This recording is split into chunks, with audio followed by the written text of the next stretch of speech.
Hello. All right, ladies and gentlemen, welcome to Milwaukee Atheists present Atheist Sunday School, part 29 of The Bible. Of a lot. Your We're one-stop shop for everything Atheist Sunday and school. Especially everything the you school. could possibly want. All of your hopes and dreams Right. represented in one beautiful, magnificent show. Jeez, man, that's a bit much. But all right. Yeah, we're not that good. We got the 100-point show. 100 Yes, point show. 100-point show. As we wait for Yep. our audience to get together. Starting with Lawrence. All right. How many ounces of coffee did I get? How many? How many liters? Liters? Yeah. From where? What do you mean? When? Ever? No, just now. How many liters are in here? There aren't any liters in there. Yeah, I never there's a said. fraction I never said of a full liter. liters. Oh, jeez. Oh, there is one fraction of a liter. Does he get partial points for that? I don't know. All right, I'm going to No. guess. Am no. I wrong? Yes. Anyways, guess. We'll go with some amount of fluid ounces, like 12. 12 I fluid have- ounces. I have a perfect amount for you. What's that? I have no idea. Oh, did I win? No, nobody Okay. wins. All right, your turn. All right. Real quick, because we already got people watching. What is number 753 in the National Dex Oh shit! in Pokemon? I should know this. Damn, I was going to ask a Pokemon question. Now No, I got to make a I new don't know. question. 753. Fucking, I don't know. Is that a black and white one? I don't know. I don't know. I think that's an X and Y one, but I don't know either. Skidoo? Is it Is Skidoo? it Skidoo? I hope not. All right, well, we'll find out later. And my real quick question will be, let's see, what was the latest date that the United States still found resistance forces from Japanese cells that weren't informed that the emperor had surrendered? Today. No. Oh, But that would be amazing.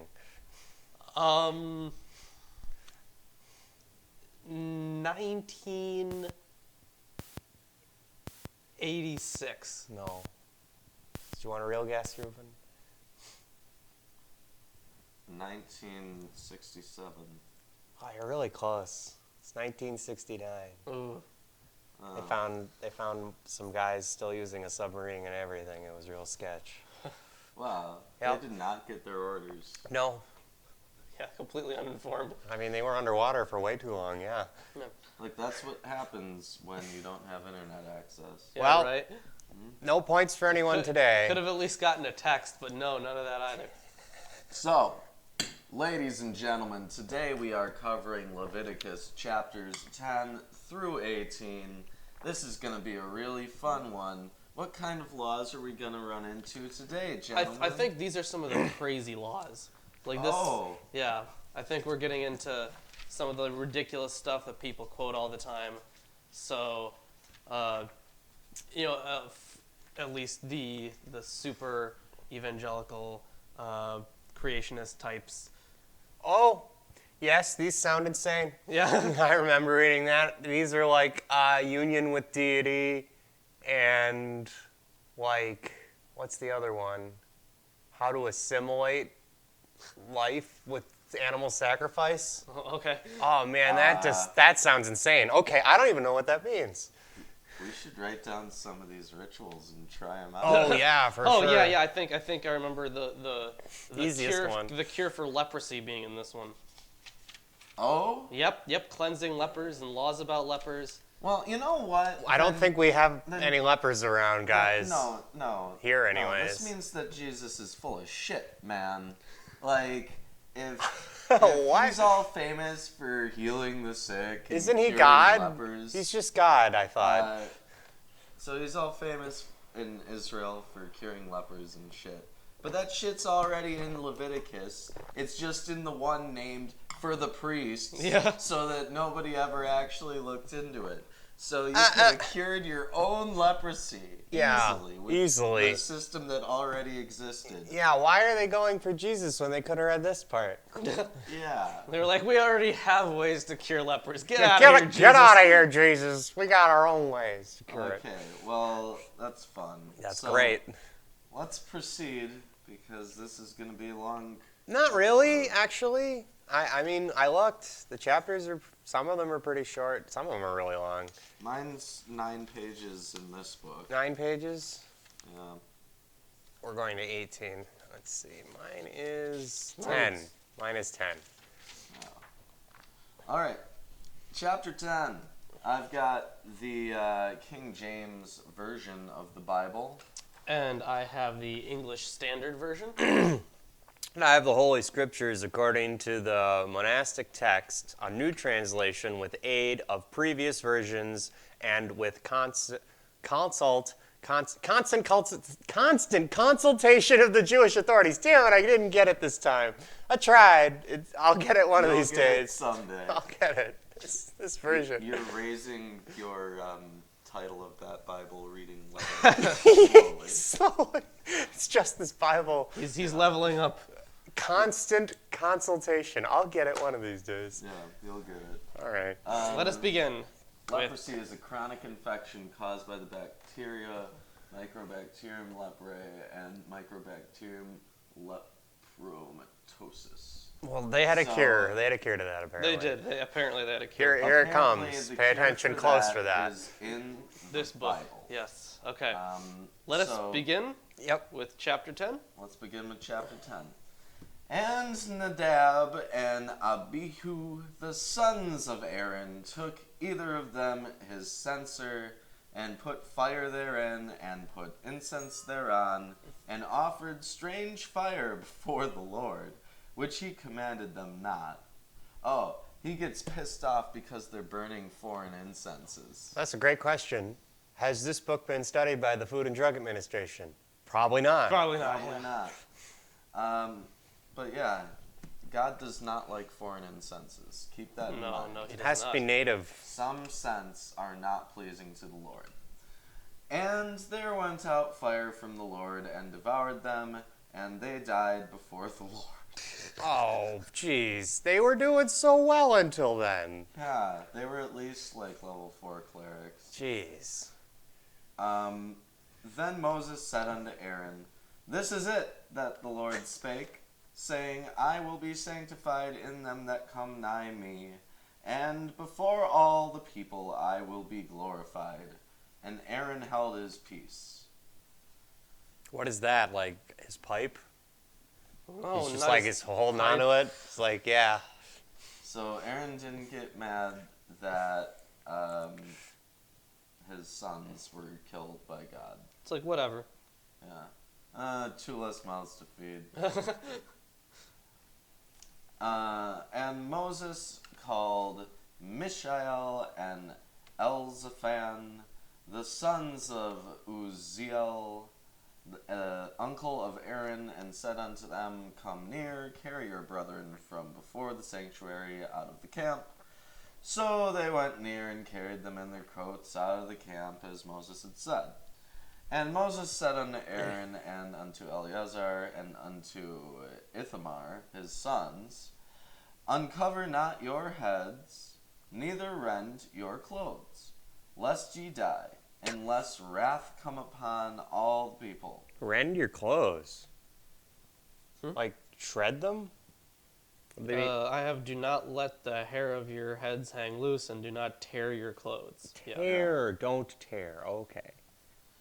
But let your brethren, the whole house of Israel, bewail the burning which the Lord hath kindled. And ye shall not go out from the door of the tabernacle of the congregation, lest ye die.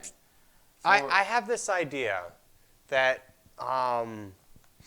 both Nadab and Abihu were really dumb, and they put a bunch of sulfur or something in a fire when they were doing the burnt off or incense offering. They did some really janky stuff, and now they died from that, and everybody has to stay inside the tent so they don't die. from the smoke. Well, I think this entire thing's a bunch of bullshit. Well, he's like, people can come into the tent right now and be glorified because otherwise they'll die. Do you think it was just something they burnt? They burnt some bad stuff? No, I don't know. Well, I'm just guessing, all right? Well, I'm just fabricating off of what I'm reading here. Do not go out from the door of the tabernacle of the congregation, lest ye die, for the anointing oil of the Lord is upon you. And they did according to the word of Moses. So what I think is that these two idiots started a fire, and it killed them, and all these people have gone into the tent, and they're covered with this anointing oil, which would make it really easy for them to catch fire. Oh. So they're like, we can't leave. Maybe. They That's also also wore an those idea. robes of the priests, which are probably pretty flammable. Yeah. Moving on. All right. 8. Yep, I'm at 8. And the Lord spake unto Aaron. Maybe they burned saying- some pot. Oh, this is a P one. Yeah, this Talks is about Aaron. yeah. So It's this all is P. this entire thing is P, except for Leviticus. like a few verses, and those come in like chapters like 26 or something. Okay. So yeah, as you can see throughout this entire thing, We're alive. Aaron's importance is stressed because the guy who wrote it was an Aaronid priest, and he couldn't have all the bad portrayals of Aaron from the other authors, so he was like, fuck these guys, I'm gonna write my own. Yep. So the Lord spake unto Aaron, saying, Do not drink wine, nor strong drink, thou, nor thy sons with thee, when ye go into the tabernacle of the congregation, lest ye die. It shall be a statute forever throughout your generations, and that ye may put differences between holy and unholy, and between unclean and clean, and that ye may teach the children of Israel all the statutes which the Lord hath spoken unto them by the hand of Moses. So now it's Aaron's family's responsibility. Not only can they not drink during the holidays and stuff when they're in the congregation, right?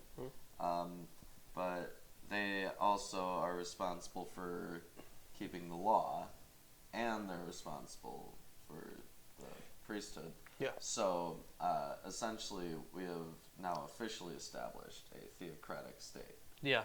Well, not to mention, the 2 heirs just died. Right. That's probably important, right? So is that where like the priest celibacy thing comes from? I mean, is that where this kind of thing starts with Aaron's sons dying in the fire? I have no idea, man. I wish I could tell you. I have no clue. All right.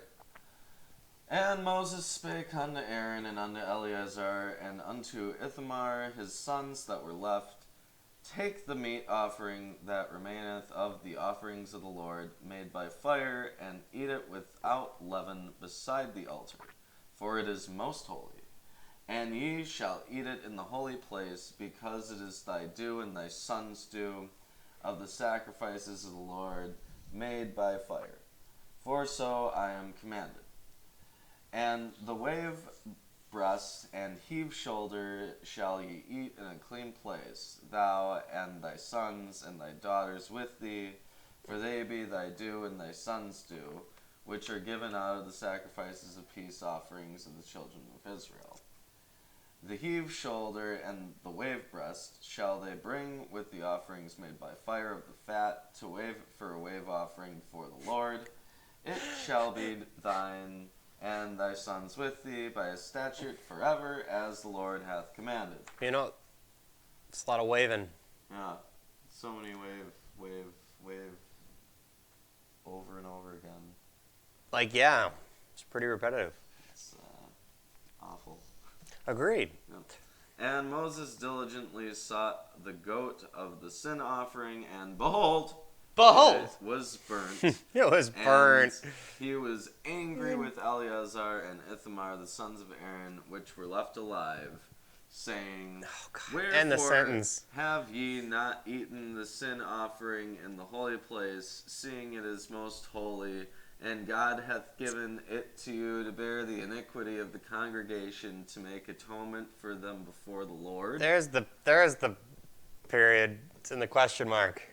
Yeah. Wow. That was a really long run-on sentence. Jeez. 16 and 17. Yeah. Behold, the blood Behold. Just was delayed. not brought in with the holy place. He even gave Ye me time. should indeed have eaten it in the holy place, as I commanded. And Aaron said unto Moses, Behold, this day they have offered their sin offering and their burnt offering before the Lord, and such things have befallen me. And if I had eaten the sin offering today, should it have been accepted in the sight of the Lord. And when Moses heard that, he was content. We have Behold t-shirts for sale. Yes, we do Everyone. have. Yep, link in the description to our Teespring. Behold t-shirts for sale. It's just me going, Behold. And that's the end of chapter 10. But hey, if you're enjoying the videos so far, why don't you give it a like and share it with your friends and family. That's the and biggest countrymen. part. Especially your religious family. I'm sure they get a If kick out you of it. share this, then other people might watch, and we can get crazy comment streams, and that'll be real fun to try to keep up with. All right. Don't so- hold bees. all Good right. advice. No, Thank you. Comments? I would not want to. I All don't right. know. I'm missing the context, I think. Chapter 11. And the Lord spoke to Moses and Aaron, saying to them, Speak to the people of Israel, saying, These are the living things that you may eat among all the animals that are on the earth. And, Okay. and note before this, nobody knew that. Okay, guys. Right, exactly. Guys. We're getting God's menu. Yeah, like what we can and cannot eat. Oh, Yeah. behold. Ha ha. So I get think, it. I think after I'm real dumb each of sometimes. these pieces of food that are listed, we should discuss whether or not we want that on our menu. Okay. Okay. All right. Whatsoever. Yeah, whatever parts the hoof and is cloven-footed, and choose the cud among the animals you may eat. So Cows. like Bison. yeah, cows, Buffalo. horses. Do they count? Yep. Yep, horses. Oh, you can eat Horses. horses. Do you want to eat horses? I've had horse. Is it good? It just tastes like meat that's a little like less flavorful and gamey. So it's not as good. I think it's okay. I've never had it. Deer, the one time I Deer. had to have it was pretty good. If given a Yeah, choice like, deer's okay, yeah. between a beef burger and a horse burger, I go for the beef burger. yeah, it's better. I'm just used to it, I think. I don't know how much better it honestly is. I think they both are. Oh, wait, hold on. Fine. Nevertheless, among those that chew the cud or part the hoof, you shall not eat these. The camel, because it chews the cud. Well, but hold on. Where is this? What do you mean? 11. We're in chapter 11. Ah, sorry. I must have gotten my pages stuck together. They're real. Oh, yeah, I bet you did.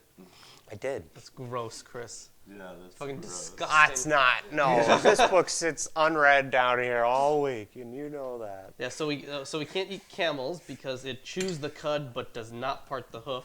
Do you like camel? I've never had camel. You've never had camel. Never had. Have you ever heard Maybe of that's because we're not allowed to eat it. Are we really not? What? Are we not allowed to eat It it? says right here you can't eat it. Well, hold on. No. I mean, in real life, is it like? No, I think No, we are. can eat camel. People have eaten camel. I mean, all can over we the like world. order some camel I'm jerky? sure there's I've some had place. camel jerky. It's fine. Where can you get camel jerky? Oh, there's this place up north, in like far north, almost at. Well, this is Wisconsin Almost talk in here. Canada. This is the great Wisconsin talk that you can get on Milwaukee Atheist. Only here and But, other places yeah, in they Wisconsin. Sell, like kangaroo jerky, gator jerky. Wow. Whatever you want. Interesting. All sorts of jerky. Jeez, I would like to try. You know, I had some gator. Maybe you while could I have was just in Florida. ordered. You could just order. Yeah. How was Did you it? like the gator? It was really mediocre. I never thought gator would taste good. It was I've never had it. It was but- whatever. All right. Some people Smoke camel. Yeah. Yeah. Ah, good one. So Thanks, Dad. The camel Only because Turkish royals. Yeah, only Turkish royals. They smoke camel. let's continue with this menu. Gotcha. The camel, because it chews the cud but does not part the hoof, is unclean to you. And the rock badger, because it chews the cud and does not part the hoof, is unclean to you. And the hare, because it chews the cud but does not part the hoof, is unclean to you. Oh wait, so we You can't can't have eat rabbits. We can't eat rabbits. Can't have or rabbits. Badgers, I guess. I don't know what tell that- specifically a rock tell badger that is. to Well, English. they all say rock badger. It must be important. Yeah, what the fuck is a rock badger? Ladies and gentlemen, for a It's million like a- points for the audience, Well, you know how what there's is a rock badger? There's the honey badger, Yeah. and it's all intense. Now imagine instead of honey, It eats rocks. it eats rocks. That thing's intense. Yeah. The rock Yeah. badger. No wonder you It's can't gotta eat be it. intense. No, if you see a rock badger, just run away. Run. And the pig.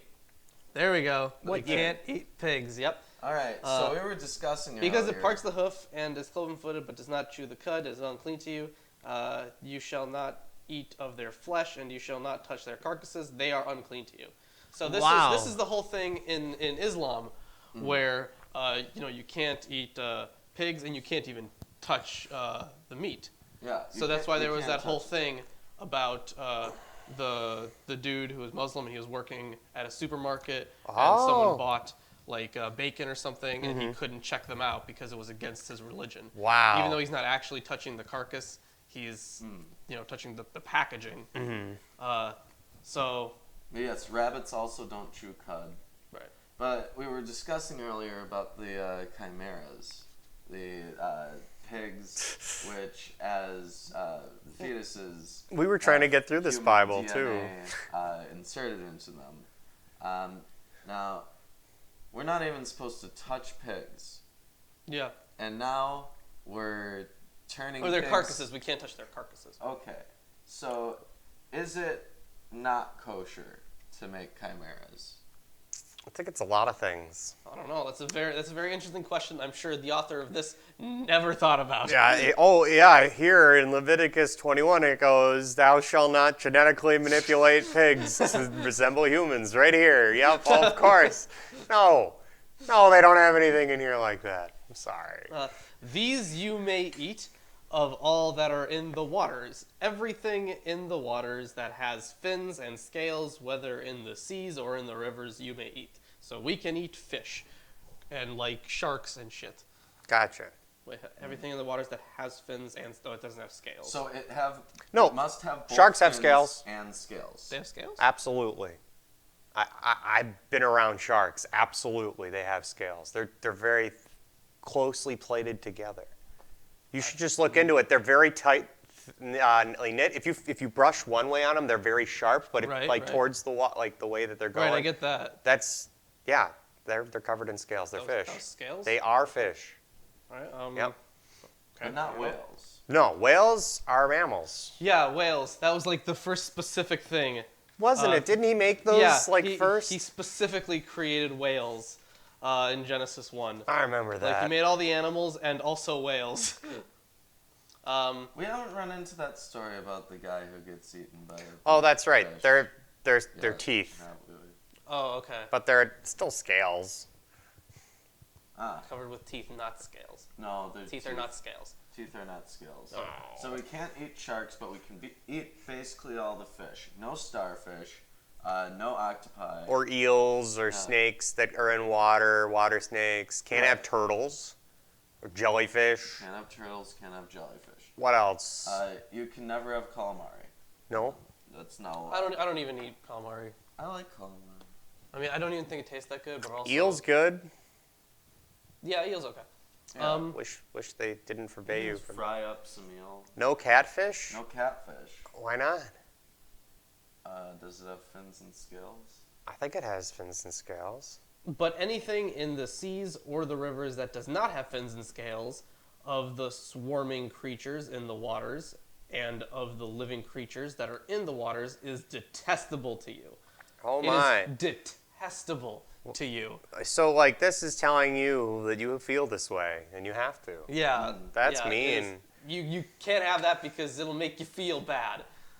No morally. scales? I mean, I guess I remember catfish not having any real scales. Now, what about dolphins? No, dolphins are on the whales kind of thing. They're mammals. Oh, yeah. You shall regard them as detestable. You shall not eat of their flesh, and you shall detest their carcasses. Damn you, carcass! Ah!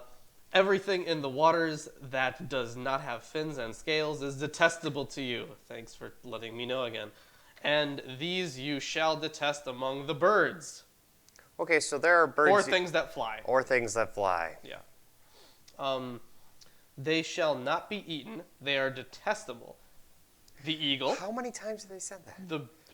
Under eagle it says the identity of many of these birds is uncertain. No fucking shit, because they didn't have like phylogeny or even fucking taxonomy. So yours says the eagle?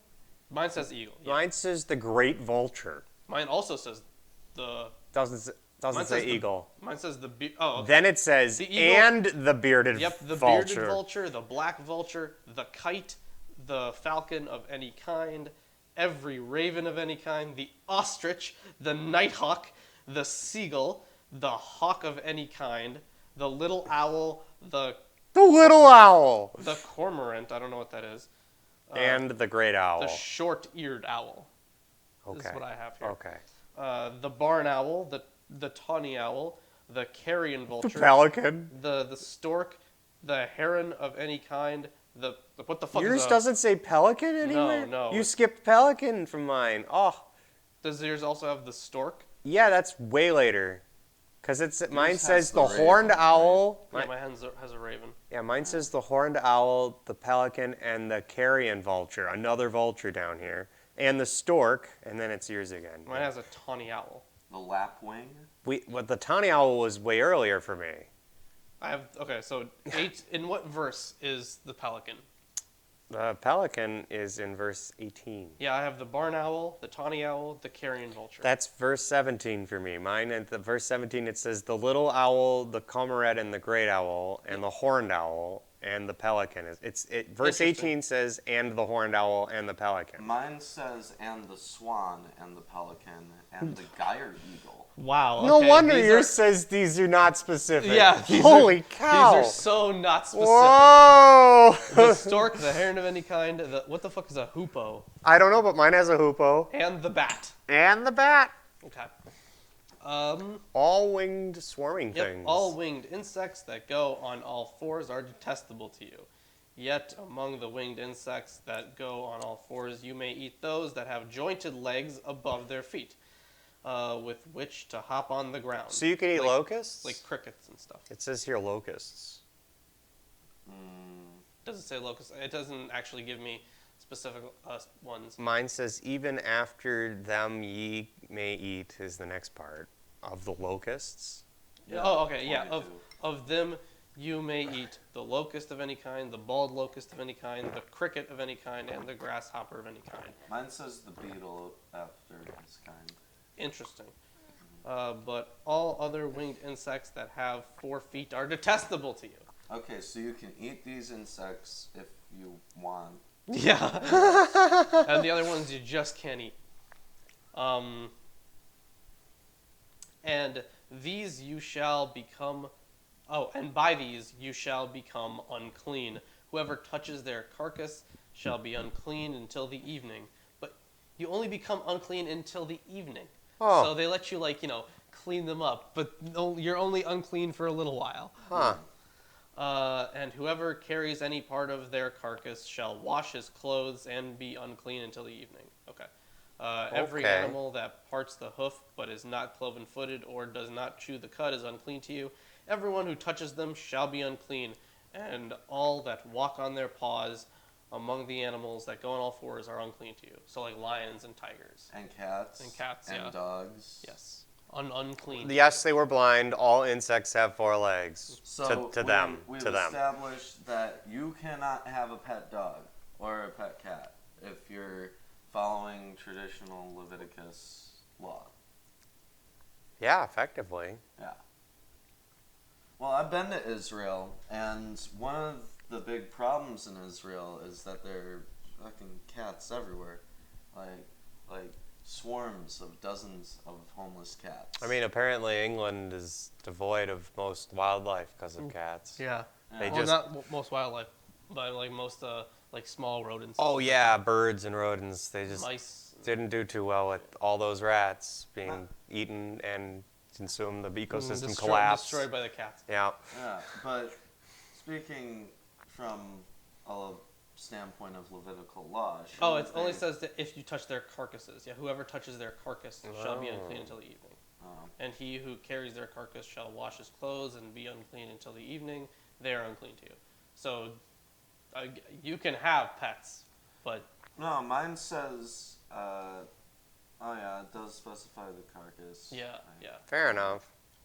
Alright, carry on. Carrion. So you can't eat cats and dogs. Right.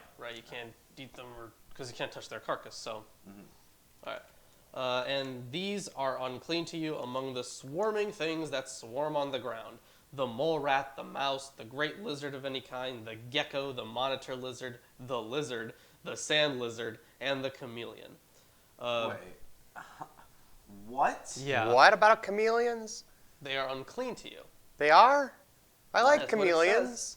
I also like chameleons. When I was growing up in South Carolina, I remember hanging out with a bunch of little geckos, and sometimes. I mean, I love lizards. Yeah, they're neat. Yeah, but they are unclean to you. These are unclean to you. So mine says the weasel and the mouse and the tortoise after his kind, and the ferret and the chameleon and the lizard. And what line the is this? snail. The tortoise. Hold up, what line is this? 29. 29? Mine says the weasel and the mouse and great lizards after its kinds. So are They mention tortoises multiple great kinds. lizards? Is that what they mean by great lizard? I have no idea, but it says the Mine great says lizard. the land crocodile and the sand lizard later. Oh. Yeah, we got real different stuff Yeah, here. this is all super different. It's ridiculous. Land crocodile and sand lizard. This is like, come on. These are unclean to you among all that swarm. Whoever touches them when they are dead shall be unclean until the evening, and anything on which any of them falls when they are dead shall be unclean, whether it is an article of wood or a garment or a skin or a sack. This is all just Any article that is used for any purpose, it must be put into the water, and it shall be unclean until the evening. I mean, this then is. it shall be clean. Isn't this literally just like. Washing things. And yeah, this is like basic sanitation. For that one, yeah, at least. No, this whole thing so far. It's like avoid salmonella. Yeah, this is how to do that. But it's only for these animals. Well, these are things that could be poisonous too and stuff if you think about it. They- They're like, there aren't that many scaled finned fish. There's a couple.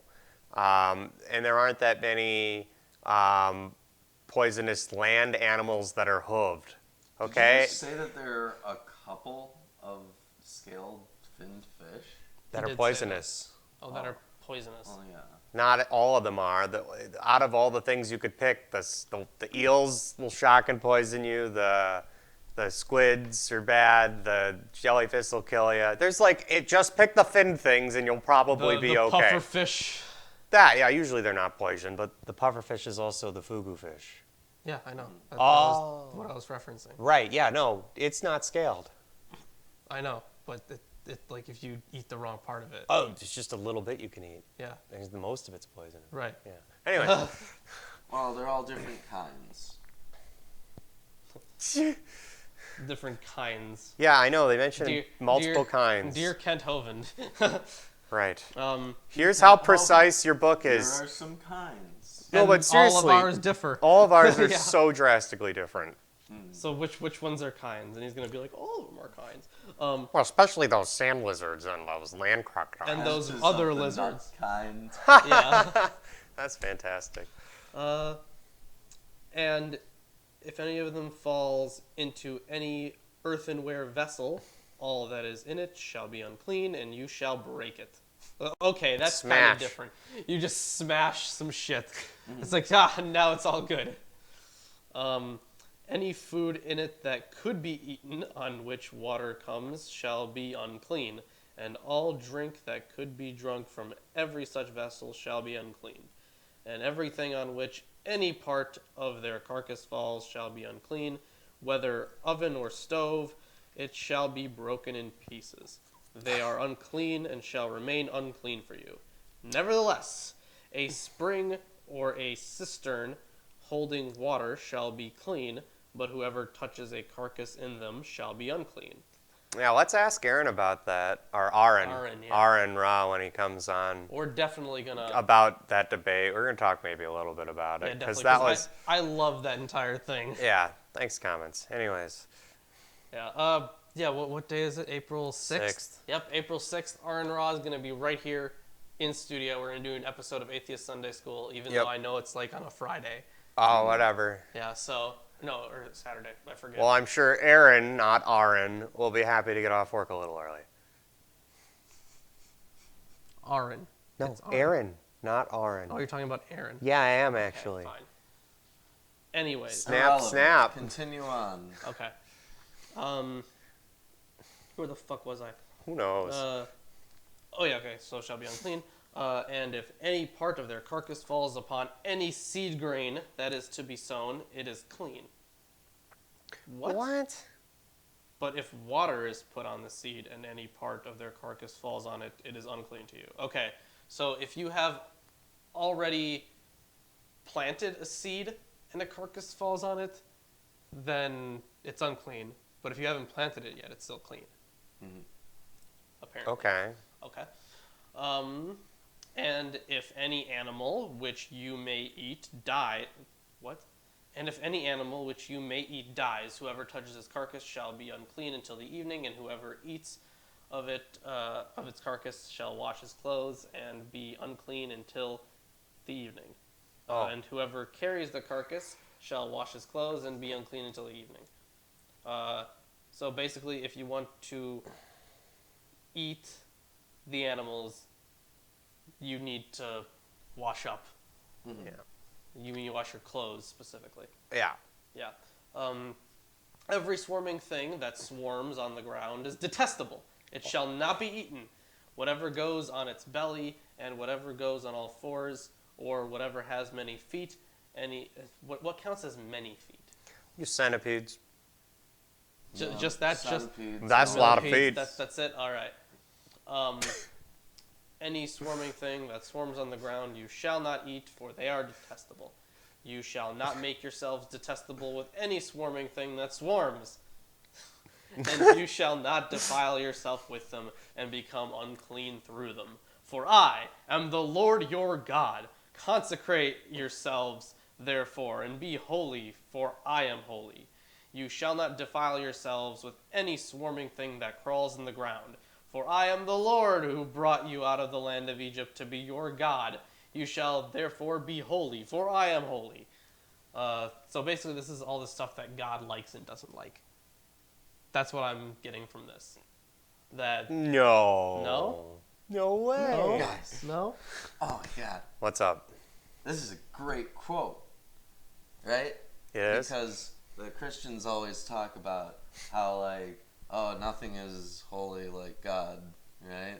And human God's beings just- will not have cosmic inheritance when they die or whatever.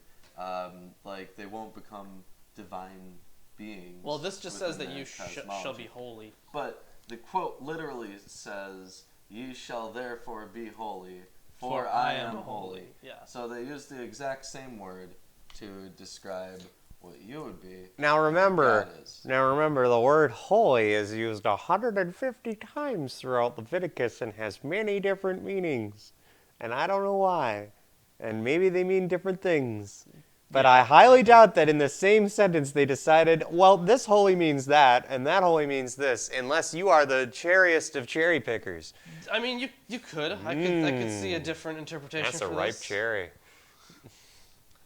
This is the law about beast and bird and every living creature that moves through the waters and every creature that swarms on the ground, to make a distinction between the unclean and the clean, and between the living creature that may be eaten and the living creature that may not be eaten. Good jerk.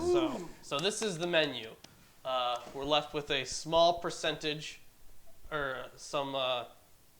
We're left with a good amount of like horses and I have a cows lot and of stuff. I have a lot of questions. Well- If this was actual Sunday school and there was like a Sunday school teacher here at this part right here, I'd be like, well, okay, this was pretty long, so I got a lot of questions about these types of creatures that were not specifically referenced. I mean, they're vaguely referenced perhaps, but I think they still apply. It's like, well, platypuses, they don't have whatever, but they could also be considered land mammals, and they blah, blah, blah, and you could eat them.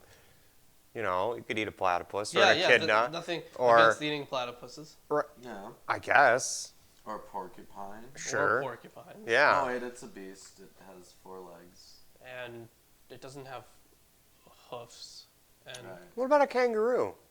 So is this actually how they divide their kinds? I think partially. Because partially, yeah.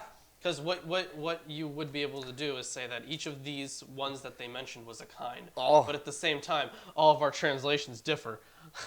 Holy means exactly what I want it to mean Yeah, and yeah. nothing else. Yep. So a locust is a kind, Yes. and the bald locust is also A kind. A kind. Yes. And Kent disagrees with that because he would put them in the same kind. Wait, But how? the Bible disagrees with them. Yeah. We got him, guys. Well, You got him. game Kent over. Does not believe in the Bible. Yeah, he No, does not believe in the he Bible. believes in some hodgepodge cherry pickery of the Bible. Yep. Yep. Where he picks all the stuff that makes sense. And he's like, oh, you could just assume by this it would mean, no, you can't, because look how specific they got. He's all like, It well, does there's a not locust specifically kind. say we cannot eat people. Dead people? It doesn't. It doesn't specifically say. say that. I mean, maybe earlier it did, but doesn't I don't think it did. Well, they're when they're talking about animals. Right, they humans aren't separate. animals. Yeah, exactly. That's They're right. separating. That's right. They have Humans aren't animals apparently. within Christian cosmology. Right. Right. Ooh, don't forget. So, hey guys, I rolled like a 20 on a d20, and this chapter is, wow, that is Yeah, short. yeah, you got- Holy you got cow, lucky this is the there. shortest chapter I've ever seen in this book. Yeah, you got lucky. I got real And lucky, guys. The chapter 12 It's is like a paragraph. it's like 2 paragraphs. Woo! And my title for it here says purification after childbirth. Great So you're gonna have to stuff. read that. Oh, Also, man. guys, if you're enjoying the stream, drop a I guess like. I didn't win that Really hard. helps us out. And share it with all of your family members. Yeah, you get that. All right. So, chapter 12. All right. And the Lord spoke unto Moses, saying, Speak unto the children of Israel, saying, I'm so sick of having lines like that. It's like one Well, they're sentence. everywhere. Not as much for you guys. It happens for him sometimes, but it's always me who starts this. And they're always doing, saying, doing, whatever. Okay. If a woman be delivered and bear a man-child, then she shall be unclean 7 days. As in the days of the impurity of her sickness shall she be unclean. And by her sickness, it says here, as at the time of her menstruation, she shall be unclean. Okay. And in the 8th day, the flesh of the foreskin shall be circumcised. So this is for man-child, obviously. Yes. It specifically Specifically said that, yep. And she shall continue in the blood of the purification 3 and 30 days. So this is what you're talking about, Reuben, with the menstruation cycle, maybe? She'll continue to bleed for then? I don't know.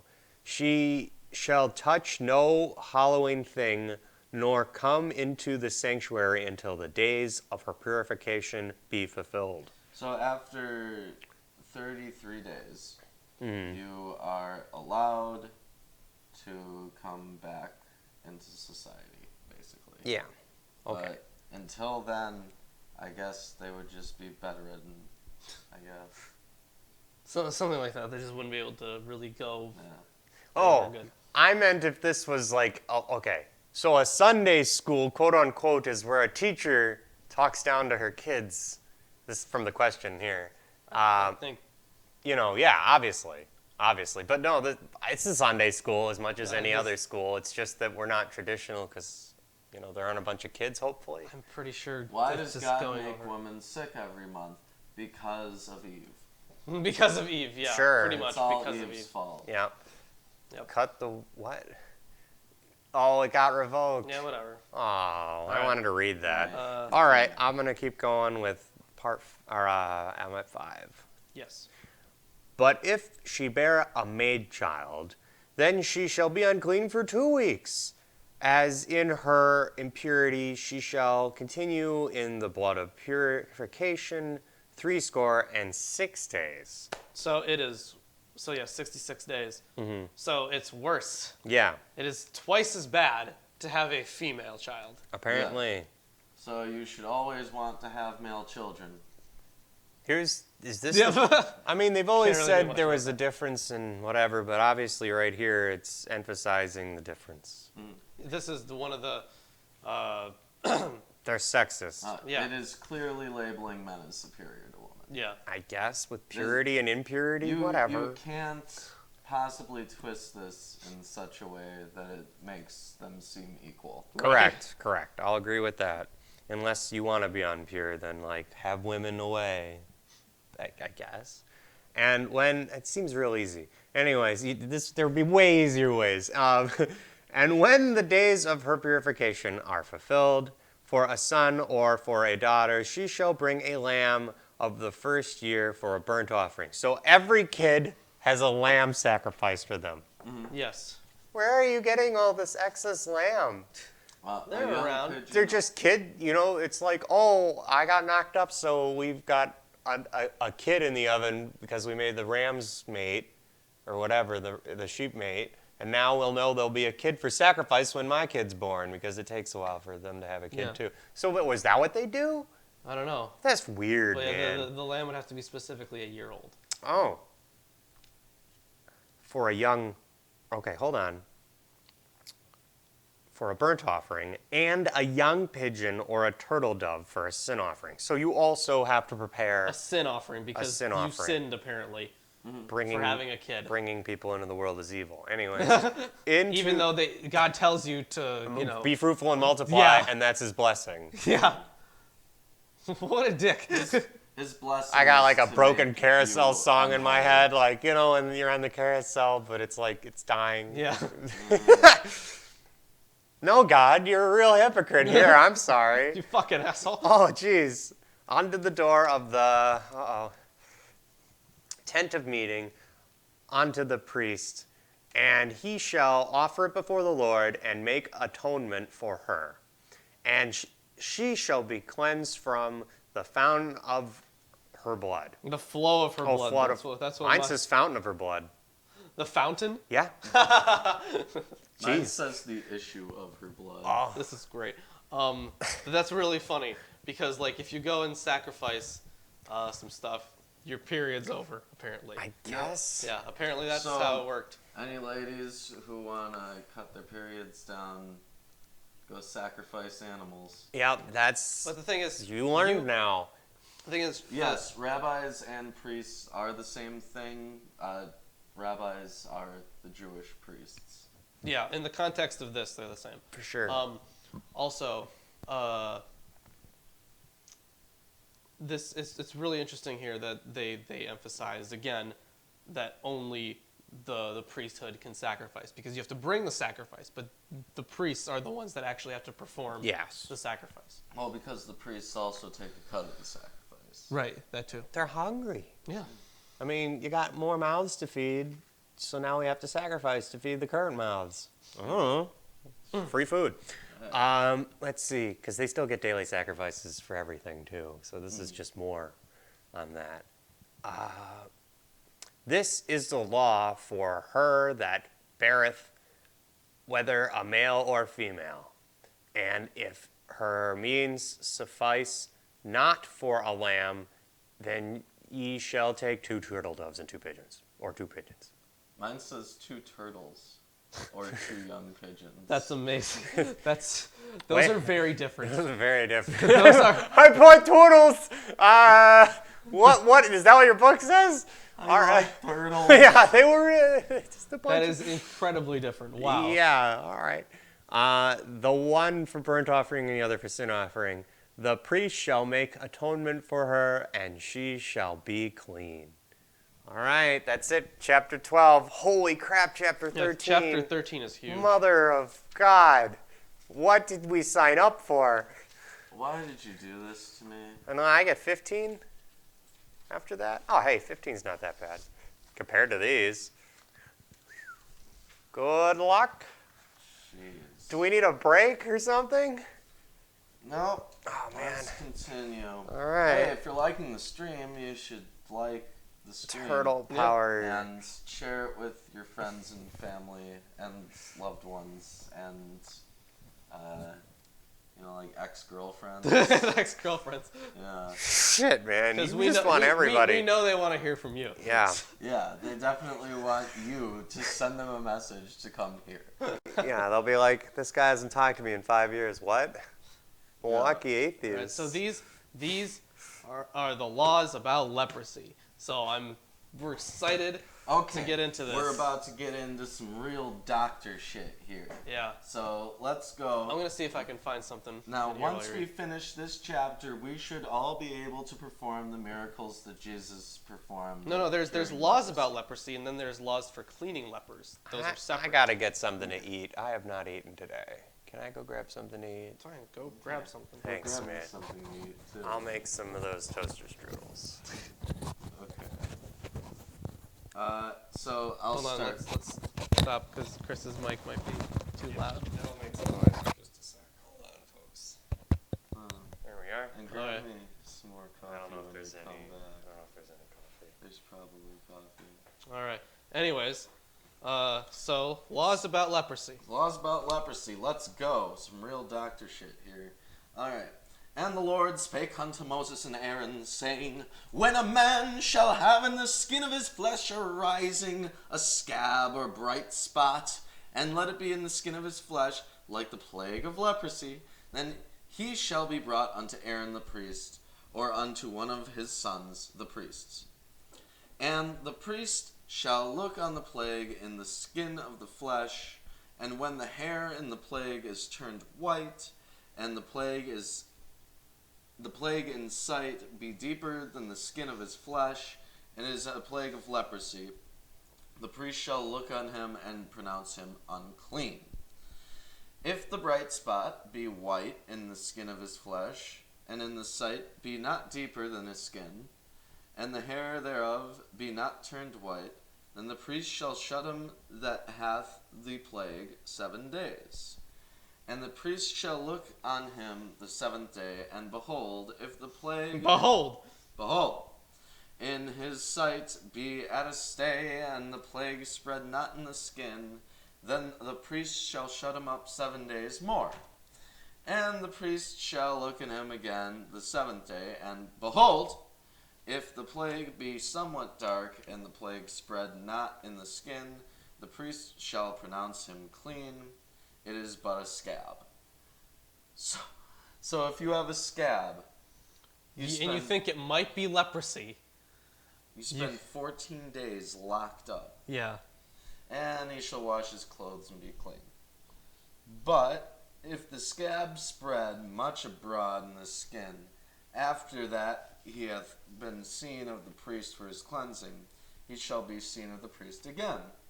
And if the priest see that, behold, the scab spreadeth in the skin, then the priest shall pronounce him unclean. It is leprosy. So this is how they diagnose things. So if you got like something on your skin, like a scab, and you went into the priest, he would Keep you for 14 days. First he'd keep you for 7 days, and after the first 7 days, if you haven't gotten any worse, he keeps you in for another 7 days. But if you have gotten worse, then he just says, yeah, you have leprosy. But apparently it takes 2 weeks to determine if something is a scab or not. And wouldn't this just increase the likelihood of that area getting infected? Yes. Because they're not actually doing anything, they're just waiting to diagnose you. All right. And when the plague of leprosy is in a man, then he shall be brought unto the priest. And the priest shall see him, and behold, if the rising be white in the skin, and it have turned the hair white, and there be quick raw flesh in the rising, it is an old leprosy in the skin of the flesh, and this priest shall pronounce him unclean, and shall not shut him up, for he is unclean. And if leprosy break out abroad in the skin, and the leprosy cover all the skin of him that hath the plague from his head even to his foot, wheresoever the priest looketh, then the priest shall consider, and behold, if the leprosy have covered all his flesh, he shall pronounce him clean that hath the plague. It is all turned white, he is clean. But when raw flesh appeareth in him, he shall be unclean. And the priest shall see the raw flesh, and pronounce him to be unclean. For the raw flesh is unclean, it is a leprosy. Or if the raw flesh turn again, and be changed into white, he shall come unto the priest. And the priest shall see him again, and behold, if the plague be turned into white, then the priest shall pronounce him clean that hath the plague, he is clean. The flesh also, in which even the skin thereof was a boil, and is healed.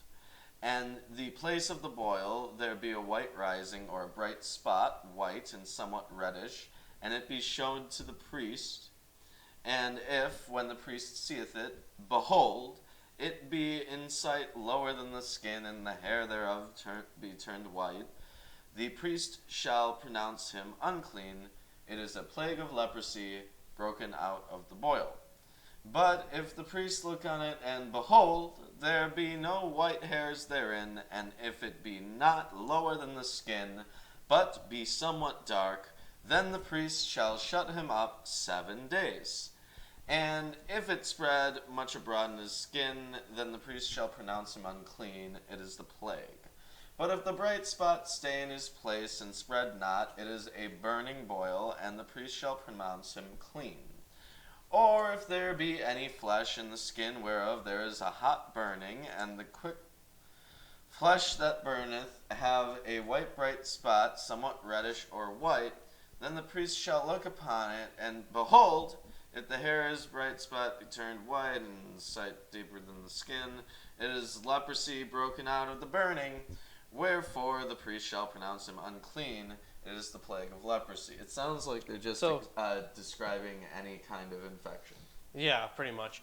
And this is just like the priest's way of... This isn't even laws about leprosy. This is about ways to diagnose it so far.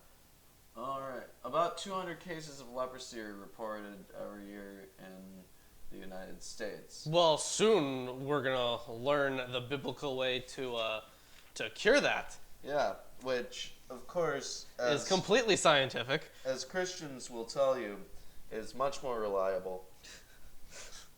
God, I'm reading already further ahead, and it's great. It's fucking beautiful. Let's see. Are you guys on Discord? We are not on Discord. We are not on Discord, but we do have a forum at MilwaukeeAtheist.com. Yes, we do. And that exists for the purpose of getting ideas from you guys for videos that you want to see. Yeah, just go on to MilwaukeeAtheist.com. Our forums, just make a quick account. It's absolutely free. And if you have information to contribute about future chapters that we're going to be going into that you'd like us to cover in the video or the stream when we stream it, then that'd be a lot of help.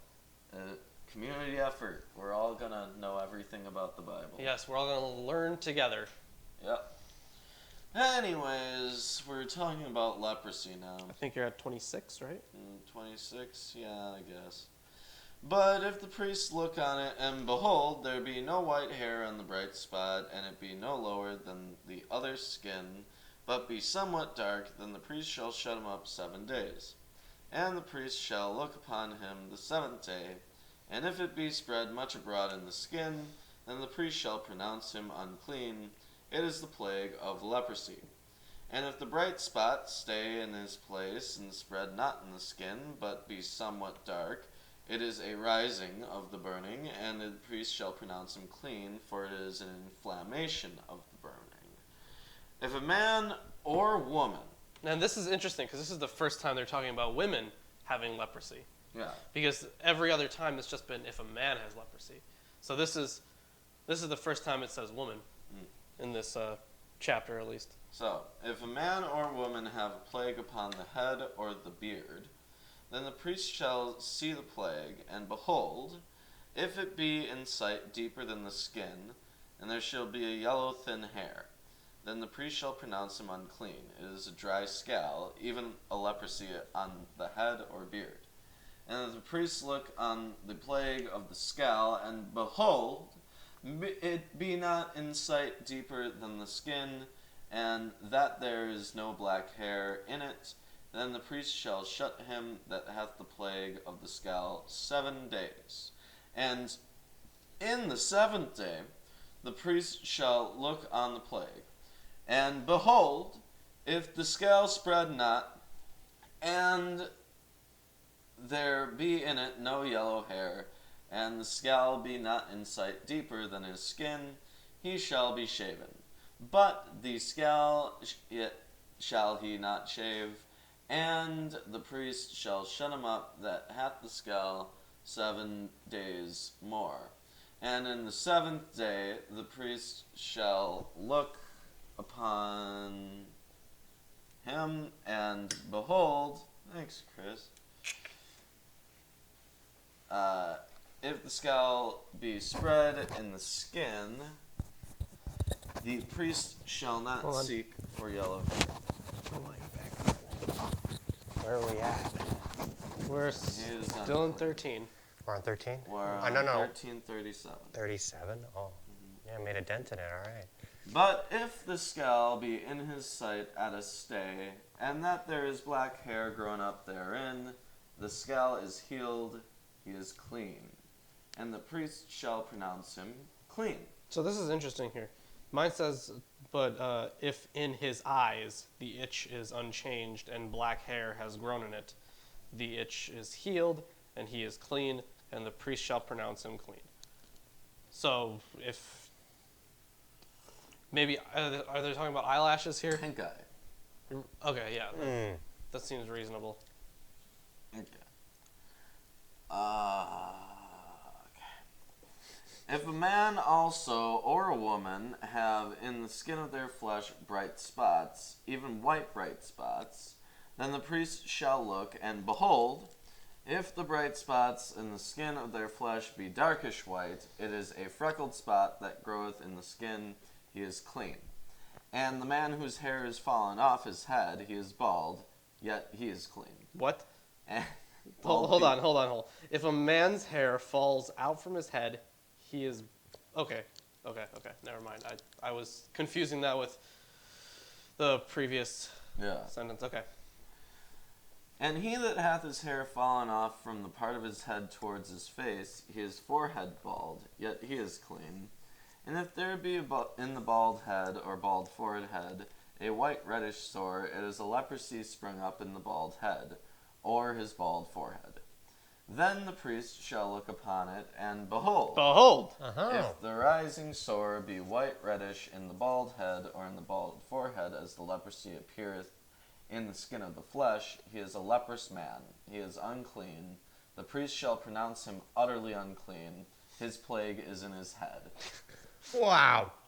And the leper in whom the plague is, his clothes shall be rent, and his head bare, and he shall put a covering upon his upper lip, and shall cry, Unclean, unclean. All the days wherein the plague shall be in him shall he be defiled. He is unclean, he shall dwell alone, without the camp shall his habitation be. The garment also that the plague of leprosy is in, whether it be woolen or linen garment, whether it be in the warp or woof or linen or made of woolen, whether in the skin or in anything made of skin, And if the plague be greenish or reddish in the garment or in the skin, either in the warp or the woof or of anything of skin, it is a plague of leprosy, and shall be showed unto the priest. And the priest shall look upon the plague, and shut up it that hath the plague 7 days. And he shall look on the plague the 7th day, if the plague has spread in the garment, either in the warp or in the woof or in the skin or in any work that is made into the skin. The plague is a fretting leprosy. It is unclean. So something interesting here. I remember back some time ago, God set out the plagues again, but didn't specify anything about it. It just says, and it was a plague. Yeah, I think that was the last plague, right? Well, yes, but it never said it got... That's right. He did do that. I remember that now. Yeah, and he never took it back or anything. Right. So this must be why this is still around, because God just flat up forgot that he had let these plagues loose again, and here they are. I guess it's up to the priest to remember for God. Yeah, but they're just This is literally just them diagnosing leprosy, and it's a very long, stupid process. Yeah, but this is like, their first... And it's just their first response. It's not even like the best response, because if the priests get it, then they're kind of fucked. Well, just another priest would have to, like, decide. Well, I I think don't know. he's sick, and I also think I'm sick, and the person I'm talking to, now I think you're sick. Oops, uh-oh. I think they just died, dude. And then Where's their cure? Let's see it. I That's think what we got to find out. Don't worry, we're getting to that. All right. And I think it's really interesting that the person with leprosy has to, like, cover themselves up and then be alone for the rest of their life. And they have to cry, unclean, unclean, Unclean, for eternity. unclean. What was that you said? Unclean, unclean. He just says that till he dies. Miserable existence. Oh. So they don't have a cure so far. We shall therefore burn that garment, whether warp or woof, in woolen or in linen, or anything of skin, wherein the plague is, for it is a fretting leprosy, and shall be burnt in the fire. And if the priest shall look, and behold, the plague be not spread in the garment, neither in the warp, or in the woof, or in anything of the skin, then the priest shall command that they wash the thing wherein the plague is, and he shall shut it up 7 days more. And the priest shall look on the plague after that is washed, and behold, if the plague have not changed in color, then the plague be not spread, it is unclean, thou shalt burn it in the fire, it is fret inward, whether it be bare within or without. And if the priest look, and behold, the plague be somewhat dark after the washing of it, then he shall rend it out of the garment, or out of the skin, or out of the warp, or out of the woof, and if it appear in the same garment... Sorry, I didn't... Yeah, never mind. You fucking idiot. I didn't put it in front of the book the second time. Yes, you did. Oh. If it appears still in the garment, either in the warp or in the woof, or in anything in the skin, it is a spreading plague, thou shalt burn it, that wherein the plague is, with fire. And the garment, either warp or woof, or whatsoever thing of skin it be, which thou shalt wash, if the plague be departed from them, then it shall be washed the second time, and shall be clean. This is the law of the plague of leprosy, in the garments of woolen or linen, either in the warp or the woof, or anything of skins, to pronounce it clean, or to pronounce it unclean. Yeah, so this is basically just a big old diagnosis thing. Looks like you're gonna die. Let me take all your clothes and burn them. Here are some new ones. Wrap yourself up with these and stand out there and yell unclean. That'll save you. Or you'll die. No, you'll be with God. You'll still die. Yeah, but then you'll be with God because you said those things and did that. Otherwise, I don't know. So now we are getting into the laws for cleansing lepers. This is how they fix them. So Very excited to do this. Are you sure? The Lord spoke to Moses, saying, He sounds excited. "This shall be the law of the leprous person for the day of his cleansing. He shall be brought to the priest, and the priest shall go out of the camp, and the priest shall look. Then, if the case of leprous disease is healed in the leprous person, the priest shall command them to take for him who is to be cleansed 2 live clean birds and 2 live clean birds and cedar wood and scarlet yarn and hyssop, and the priest shall command them to kill one of the birds in an earthenware vessel over fresh water. Running so water. Over water. Mine says running water. I feel like that should be important. I feel like that is important because that's even more sanitary than just fresh water. Just water, yeah. Yeah. Anyways. All right. So you kill a bird over water. He shall take the bird, or he shall take the live bird with the cedar wood and the scarlet yarn and the hyssop, and dip them and the live bird in the blood of the bird that was killed over the fresh water, and he shall sprinkle it 7 times on him. How does he do it in running water? I don't know. And he shall sprinkle it 7 times on him who is to be cleansed of the leprous disease. Then he shall pronounce him clean and shall let the living bird go into the open field. So they kill a bird, they dip another bird and a bunch of other stuff into its blood, and then they sprinkle it on... You gotta be careful. That cup just keeps getting closer to the edge every time you hit the table. Not really. Oh, you don't see it. It's imperceivable to you, but it happens. Only I can see it. And he who is to be cleansed shall wash his clothes and shave off all his hair and bathe himself in water, and he shall be clean. So along with a bird ritual, You take a bath. you take a bath. Wow. You know, maybe that worked for some people. Just taking a bath. And after that he may come into the camp, but live outside his tent 7 days. And on the 7th day he shall shave off all his hair from his head, his beard, and his eyebrows. He shall shave off all his hair, and then he shall wash his clothes and bathe his body in water, and shall be clean. Wow. Sweet deal. All right. So after all that, after all that crazy bird ritual, you gotta shave yourself and take a bath and stay outside the temple for 7 days. Yelling, unclean, unclean. Or outside of his tent, his home, I should say. Yeah. And on the 8th day he shall take 2 male lambs without blemish, and one, what is it? I always forget this. Is it ewe? You. Ewe? Okay, ewe lamb. You. Ewe? I don't fucking know. 1 ewe lamb, a year old without blemish, and a grain offering of 3/10 of an ephah of fine flour mixed with oil, and 1 log of oil. All right, so you need to cut a tree, find oil, have the ability to do stuff with it, No, a and log. kill more things. A log was about 0.3 liters, so 0.3 liters of oil. So you had a log of coffee. Yeah. Like 3. And that was the 100-point question. Ding, ding, ding, ding, ding, ding, ding. Ding, ding, ding. We still haven't determined whether you got any points yet No for partial idea. credit. All right. And the priest who cleanses him shall set the man who is to be cleansed and these things before the Lord at the entrance of the tent of meeting.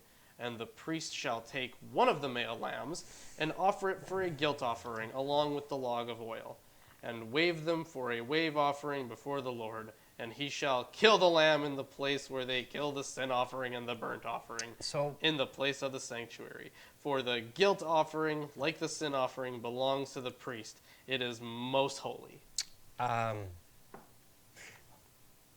this is still just a scam for the priest to course get this news. is a scam. But hold on, I just want to point out how many animals you'd have to sacrifice. I had a kid and then got sick, so we're down a bunch of animals. And then I got leprosy, so Yeah, no, a bird yeah. got killed. Yeah, we've gone through. You have to kill these rams too now, or these lambs.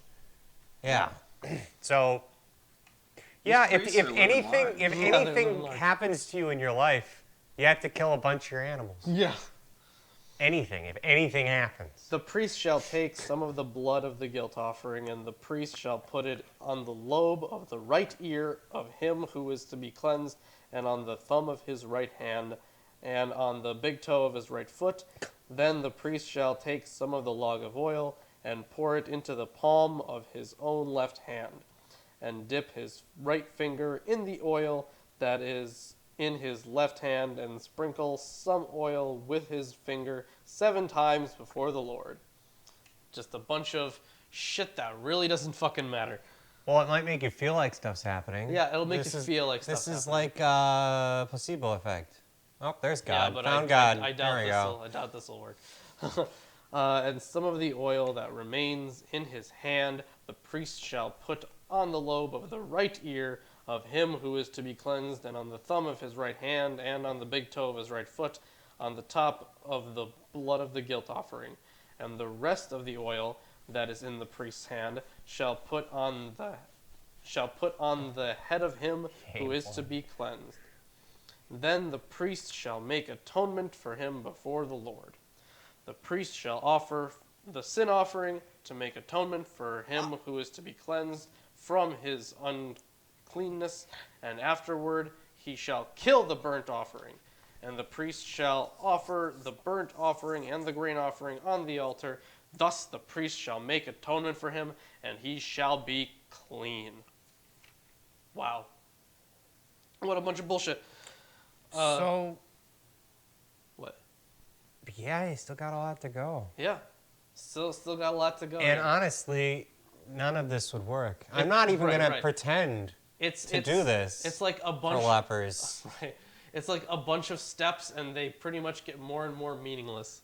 Yeah, That's what. There's really just a way for priests to get the shit they want.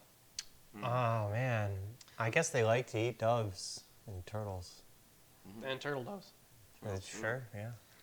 But if he is poor and cannot afford so much, then he shall take 1 male lamb for a guilt offering to be waived. Damn. To make atonement for him, and 1/10 of an ephah of fine flour mixed with oil for a grain offering, and a log of oil. Also 2 turtle doves or 2 pigeons, whichever he can afford. The one shall be a sin offering, and the other a burnt offering. Do you think they just accept gold and the cost of that? They're just like, yeah, you could just pay us for the cost of the pigeon. Now, I mean, like, you ever think that got incorporated that way? I mean, I don't know. I don't know if it says anything about that.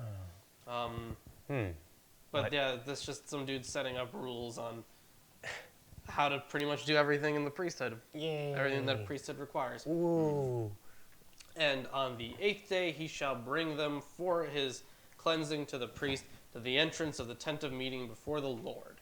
And the priest shall take the lamb of the guilt offering and the log of oil, and the priest shall wave them for a wave offering before the Lord.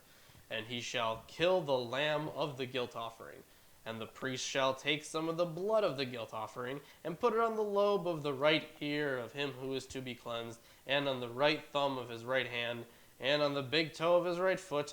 And the priest shall pour some of the oil into the palm of his own left hand, and shall sprinkle with his right finger some of the oil that is in his left hand 7 times before the Lord.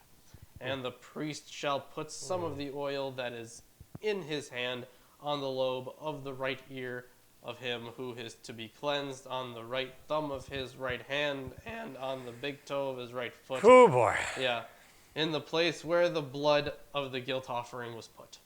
Holy shit. And the rest- Gold doesn't bleed. Yahweh loves blood. Yahweh obviously loves blood. Lots of it's like a blood cult. Gotcha. No. Blood for the blood god. Yeah, skulls for the skull throne. Let's go. And the rest of the oil that is in the priest's hand he shall put on the head of him who is to be cleansed, to make atonement for him before the Lord. And he shall offer of the turtle doves or pigeons, whichever he can afford, one for a sin offering and the other for a burnt offering, along with a grain offering. And the priest shall make atonement before the Lord for him who is being cleansed. This is the law for him in whom is a case of leprous disease, who cannot afford the offerings for his cleansing. So they will pretty much get as much as they can out of you. Mm-hmm. Yeah. Now, so this guy's saying, Landon has suggested that there are a bunch of perhaps convenience stands right outside the tent of meeting where it's like, turtle doves, get your turtle doves here. Yeah, other guys yelling like, oh, 1-year-old lambs, they're all 1-year-old, I promise. You know, he might be lying, whatever. He's probably lying. He's probably lying. That's why this shit never worked. Right. Because there was just some douchebag outside lying about how old the lambs were. Yes, and they're just there to rip you off while you're there. Yeah. Jeez, this tent of meeting sounds scary. Anyways. All right. The next section of the same chapter. Hey, if you're enjoying this, Stuff. you know what to Yeah, do. you know what to do. The Lord spoke to Moses and Aaron, saying, when you come into the land of Canaan, which I give you for a possession, and I put a case of leprous disease in a house in the land of your possession, then he who owns the house shall come and tell the priest, there seems to me to be some case of disease in my house. But Dun, dun, dun! There seems to be some case of diseese in my house. I'm going to start saying that whenever I'm sick. Oh, man! There seems to be some case of disease in my house. That's great. Phrasing Also, it says sometimes here- the best. Also, it says here that God is literally putting the disease in the house. Yeah. What a fucking asshole. Wow. What a douche. He works in mysterious ways. Mysterious ways. And he's a jerk. He makes sure that his priests get fed. Yeah. Damn.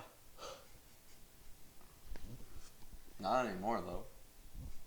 Then the priest shall command that they empty the house before the priest goes to examine the disease, lest all that is in the house be declared unclean. And afterward the priest shall go in to see the house. And he shall examine the disease, and if the disease is in the walls of the house with greenish or reddish spots, so he's looking for like Mold. Wow, so they're giving us, the rules for home inspection now?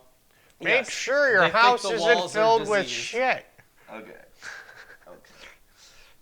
Then the priest shall go out of the house to the door of the house and shut up the house 7 days. And the priest shall come again on the 7th day and look. If the disease has spread in the walls of the house, then the priest shall command that they take out the stones in which is a disease, in which is the disease, and throw them into an unclean place outside the city. And he shall have the inside of the house scraped all around, and the plaster that they scrape off they shall pour out in an unclean place outside the city. What if my house is made of concrete and steel girders and it's 500 feet underground? Don't do that. That would be bad. Yeah? Because then a priest can't check Well, I want him to. and throw out I the need to bad- make sure bad that he can stones. throw out those bad stones and plaster 500 feet down. All right. Then they shall take other stones and put them in the place of those stones, and he shall take other plaster and plaster the house. Ooh, I can see a bit of a... I know we're not in Revelations, but this has been a revelation so far. Anyways. This is kind of like a ship of Theseus thing that we were just talking about Yeah? earlier. Yeah, like how many stones does it take until you have a different house? One. Yeah, one. One. That was a great argument. Yeah. I'm glad we had that. Yeah. If the disease breaks out again in the house after he has taken out the stones and scraped the house and plastered it, then the priest shall go and look. And if the disease has spread in the house, it is a persistent leprous disease in the house. Burn it is the house. unclean. Burn So the house. they are applying leprosy to a house. I remember that one time all diseases were the same thing. All forms of illness were just one category. Good times. Hey, Good remember that times. time that your house got sick? Yeah. Yeah, my house was super sick. It had to fight that disease so hard.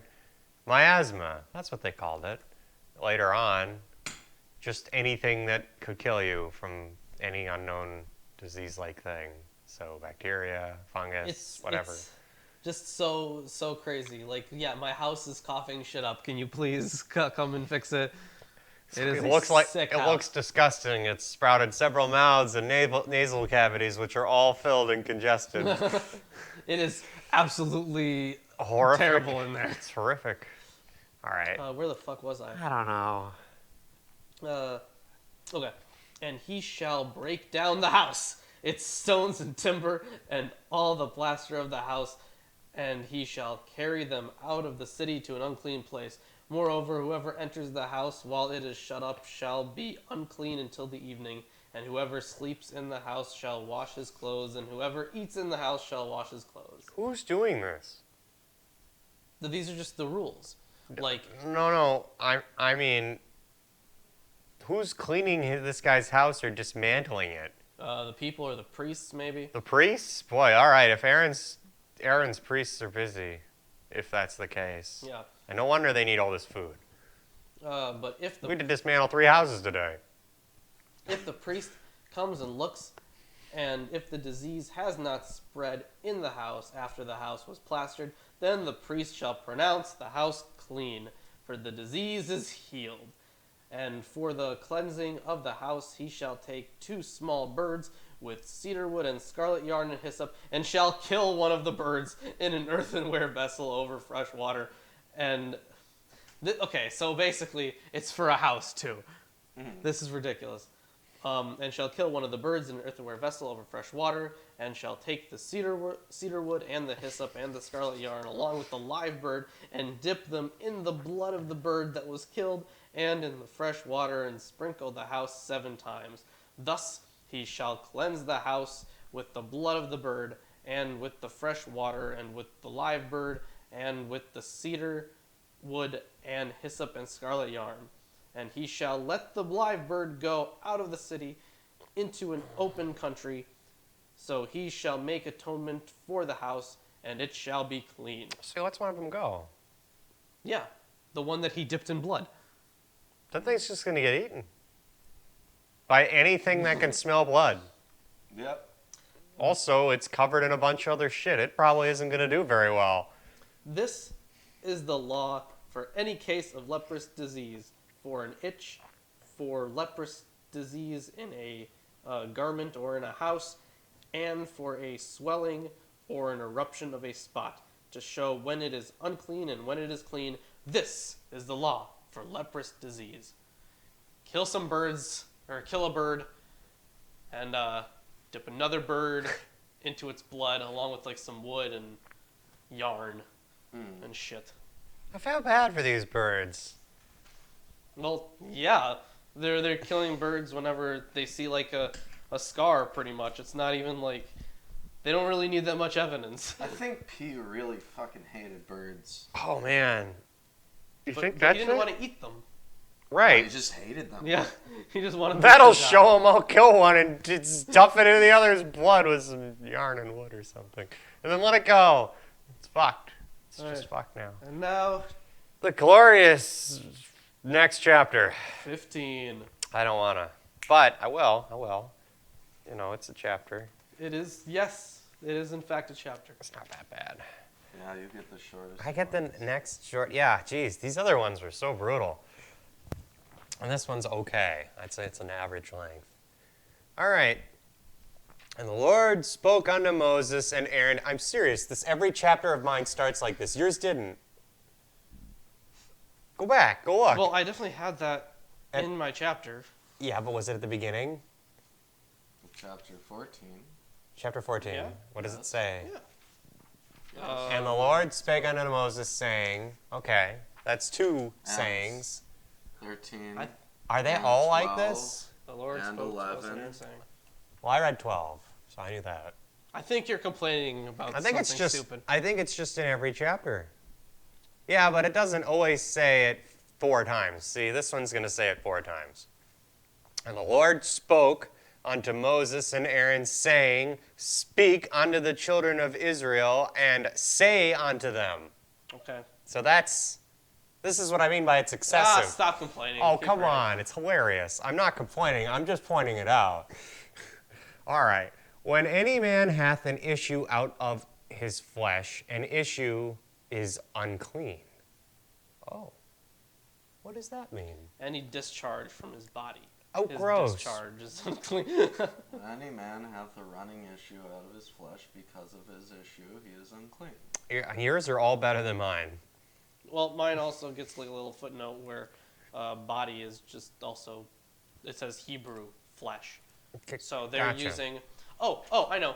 This is the translation from the Septuagint, which was the first Greek translation of the Old Testament. And this is a translation from the Textus Receptus. So it also could be a runny nose.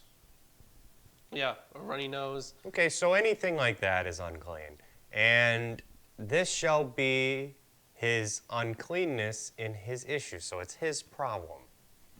Whether his flesh run with his issue or his flesh be stopped from his issue, it is his uncleanliness. Because it's from him, yeah. Every bed whereupon he hath been issue, what's that? Lieth? Yeah, lieth. Issue lieth shall be unclean. So anywhere he laid around where this was is unclean. And everything whereupon he sitteth shall be unclean. And whosoever toucheth his bed shall wash his clothes and bathe himself in water and be unclean until the even. It says even here. Yeah, it usually does. Yeah. So, next day. And he that sitteth or sitteth on anything whereon he that hath the issue hath sat, wash his clothes and bathe himself in water, and be unclean until the even. And he that toucheth the flesh of him that hath the issue shall wash his clothes and bathe himself in water, and be unclean until the even. And if he that hath the issue spat upon him with... Really? There's some like douchebag that's like just spitting all over yeah, people. maybe he coughed or something. Upon him that is clean, then he shall wash his clothes and bathe himself in water, and be unclean until the even. And what saddle, what's that? Sovereign? Soever? Yeah, sorry. And what saddle soever he hath touched the issue rideth upon shall be unclean. So any horse, saddle, or mount, or whatever. And whoever toucheth anything that was under him shall be unclean until the even. They don't have to wash themselves, though. Okay? And he that beareth those things shall wash his clothes and bathe himself in water, and be unclean until the even. Oh, okay. So if you touch the saddle, you're just unclean until the even. But if you beareth them, then you have to do their thing again? What's the difference? And any saddle on which the one with the discharge rides shall be unclean, and whoever touches anything that was under him shall be unclean until the evening, and whoever carries such things shall wash his clothes. Okay, so yeah, So you if you touch it, it's different than carrying until it. the evening. Yeah. But just wash your stuff, and you should be good the next day. I guess. All right. Let's see. Whomsoever toucheth. Oh, am I at 11? Yes. Okay. And whomsoever he that hath the issue toucheth, without having rinsed his hands in the water, he shall wash of his clothes and bathe himself in water, and be unclean until the even. And the earthen vessel with he that hath the issue toucheth shall be broken, and every vessel of wood shall be rinsed in water. And when he that hath an issue is cleaned of his issue, then he shall number to himself 7 days for his cleansing, and wash his clothes, and he shall bathe in his flesh in running water, and shall be clean.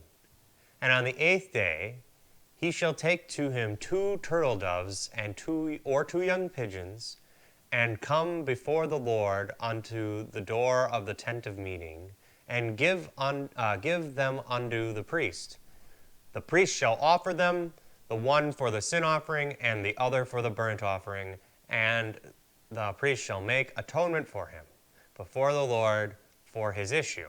So if you get sick at all, like let's say you just get a zit, and it pops and Discharge. Yeah, discharge, gross, or something like that. You have to kill 2 birds at least. Damn. Yep. I feel really bad for people who had acne back then. Yep. Just be like, I had to pay for hundreds of Oh, pigeons. shit. This gets really good. Let's keep reading. Oh no. This gets really good. Where am I at here? 15? I think so. And the priest shall offer them. Oh no, I'm on 16. Oh, okay. And if the flow of the seed go out from a man, Yep. So if a man has an emission of sperm, then he shall bathe all of his flesh in water and be unclean until the even. If he just, yeah. Well, you're not supposed to spill your seed, so right? if you Because then screw, God smites so if you screw, but this is you're unclean. yeah. That's weird. Pretty much. But you're not if you spill your seed on the ground, God smites you. So if you pull out, so don't pull out because God kills you. But also if you do come while you're having sex, you gotta wash yourself. Yes. Wow. And every garment and every skin whereupon is the flow of the seed shall be washed with water, and be unclean until the even. The woman also with whom a man shall lie carnally, they shall both bathe themselves in water and be unclean until the even. And if a woman hath an issue, and her issue in her flesh be blood, she shall be in her impunity 7 days, and whosoever touches her shall be unclean until the even. So if you touch a woman on her period, Shower after sex? Seems like it. yeah. Yeah. But also if you touch a woman on her period, Okay, you're unclean. so wait, if you have sex with a woman while she's on her period, you're still gonna be impure until the evening either way. Yeah. So there's functionally no problem with it, right? Oh yeah, and it's no worse. there's a ton of water in the desert. All that water. All that water. All that water. Great point. Same drinking water they use. Yep. Probably, too. Yeah. Yeah. And everything that she lieth upon in her impurity shall be unclean. Everything also that she sitteth upon shall be unclean. And whosoever toucheth her bed shall wash his clothes, and bathe himself in water, and be unclean until the even. So she's just a huge problem for 7 days, Yep. Yeah. a month. I mean, I guess they don't make light of it here. Basically, just if a woman's on her period, you don't want to deal with that shit. Just lock her in a cage for 7 days. It seems like they're willing to do that. Yeah. Yeah. And if he be on the bed or on anything whereon she sitteth, where he touched it, he shall be unclean until the even. He doesn't have to wash up, though. And if any man lie with her, and her impurity be upon him, she shall be unclean 7 days. Another 7 days. He shall be unclean. Oh, he shall be unclean 7 days. And every bed whereupon he lieth shall be unclean.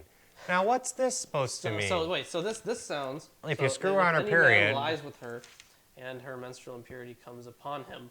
Okay, so if she bleeds on him, he will be unclean for 7 days. Wow. And so will every Everything he bed touches. where upon she lieth all day. He shall be unclean 7 days, and every bed on which he lies shall be unclean. Oh, okay. Let's see. Where am I at? 25. 25. Oh, I just started 25? Okay. And if a woman hath an issue of her blood many days, not in the time of her impurity, or if she have an issue beyond the time of her impurity, all the days of the issue of her uncleanliness shall be as in the days of her impurity. She is unclean, just generic. Every bed whereupon she lieth, all the days of her issue shall be unto her as the bed of her impurity. And everything whereon she sitteth shall be unclean, as the uncleanliness of her impurity. And whosoever toucheth those things shall be unclean, and shall wash his clothes and bathe himself in water, and be unclean until the even. But if she be unclean of her issues, then she shall number to herself 7 days, and after that she shall be clean. And on the 8th day she shall take unto her 2 turtle doves or 2 young pigeons, and bring them unto the priests to the door of the tent of meeting. And the priest shall offer one for a sin offering, and the other for a burnt offering. And the priest shall make atonement for her before the Lord for the issue of her uncleanliness. Thus shall ye separate the children of Israel from their uncleanliness, that they die not in their uncleanliness, when they defile my tabernacle that is in the midst of them. This is the law of him that hath an issue, and of him whom the flow of seed goeth out, so that he is unclean thereby. And of her that is sick with her impurity, and of them that have an issue, whether it be a man or a woman, and of him that lieth with her that is unclean. Jeez. Don't have sex with those trashy girls. No, sir. Nope. Can't be unclean, or you'll have to bathe. All the time, which I'd recommend taking a bath every so often anyways, or shower or whatever. Clean up. Don't be scummy. You know, you can do it. You know, you could be a little gross because that's not terrible for you. It's probably okay. But you should still try to monitor your own health. Be comfortable with, you know, whatever you're comfortable with. Try not to get sick off of just being filthy. Oh, now I've got to read chapter 16, and it's another long one. Wow. Not as long as the other ones that you did, though. Not as long as the other one. No, this is about half as long as your longest one. Okay. Would you like me to make some more coffee? Yeah. Okay. Go Well for then, it. I'm gonna be right back. All right. Excellent. Okay. It's weird. I don't normally. Take this with Yes, you. I will. I don't normally take so many breaks during this thing. Yeah. Wow.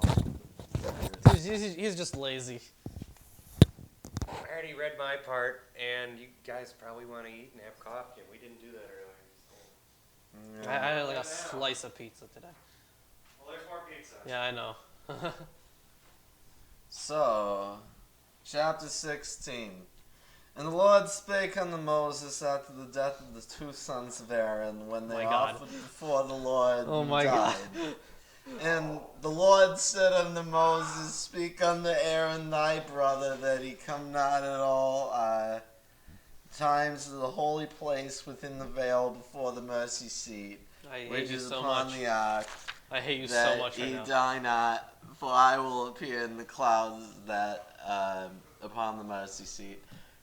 Wow. That was fun. Thus shall Aaron come into the holy place with a young bullock for a sin offering, and a ram for a burnt offering. He shall put on the holy linen coat, and he shall have the linen breeches upon his flesh, and shall be girdled with the linen girdle, and with the linen mitres shall be attired. These are the holy garments Therefore shall he wash his flesh in water, and so put them on.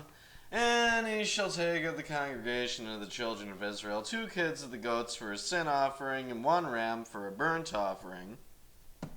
And Aaron shall offer his bullock of the sin offering, which is for himself, and make an atonement for himself and for his house. And he shall take the 2 goats and present them before the Lord at the door of the tabernacle of the congregation. And Aaron shall cast lots upon the 2 goats, 1 lot for the Lord, the other lot for the scapegoat.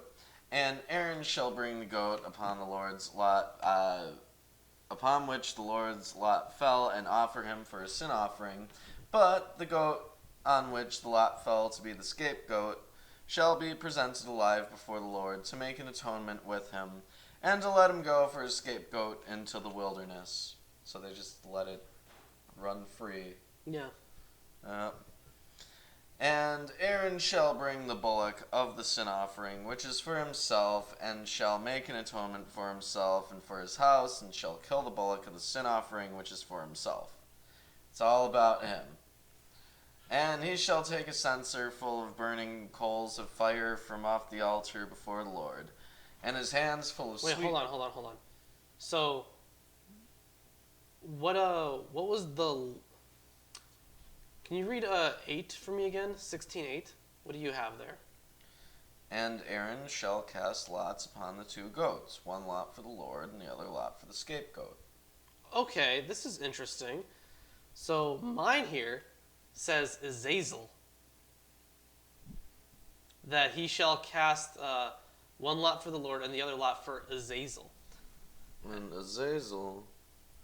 Oh, the meaning of Azazel is uncertain. Possibly the name of a place or a demon, traditionally a scapegoat. Okay, so Azazel, in the Book of the Watchers, as I covered in my demonology video that was just released, and if you haven't seen that, go check it out. Azazel was punished by God. He became one of the fallen after he taught humans the secrets of metallurgy.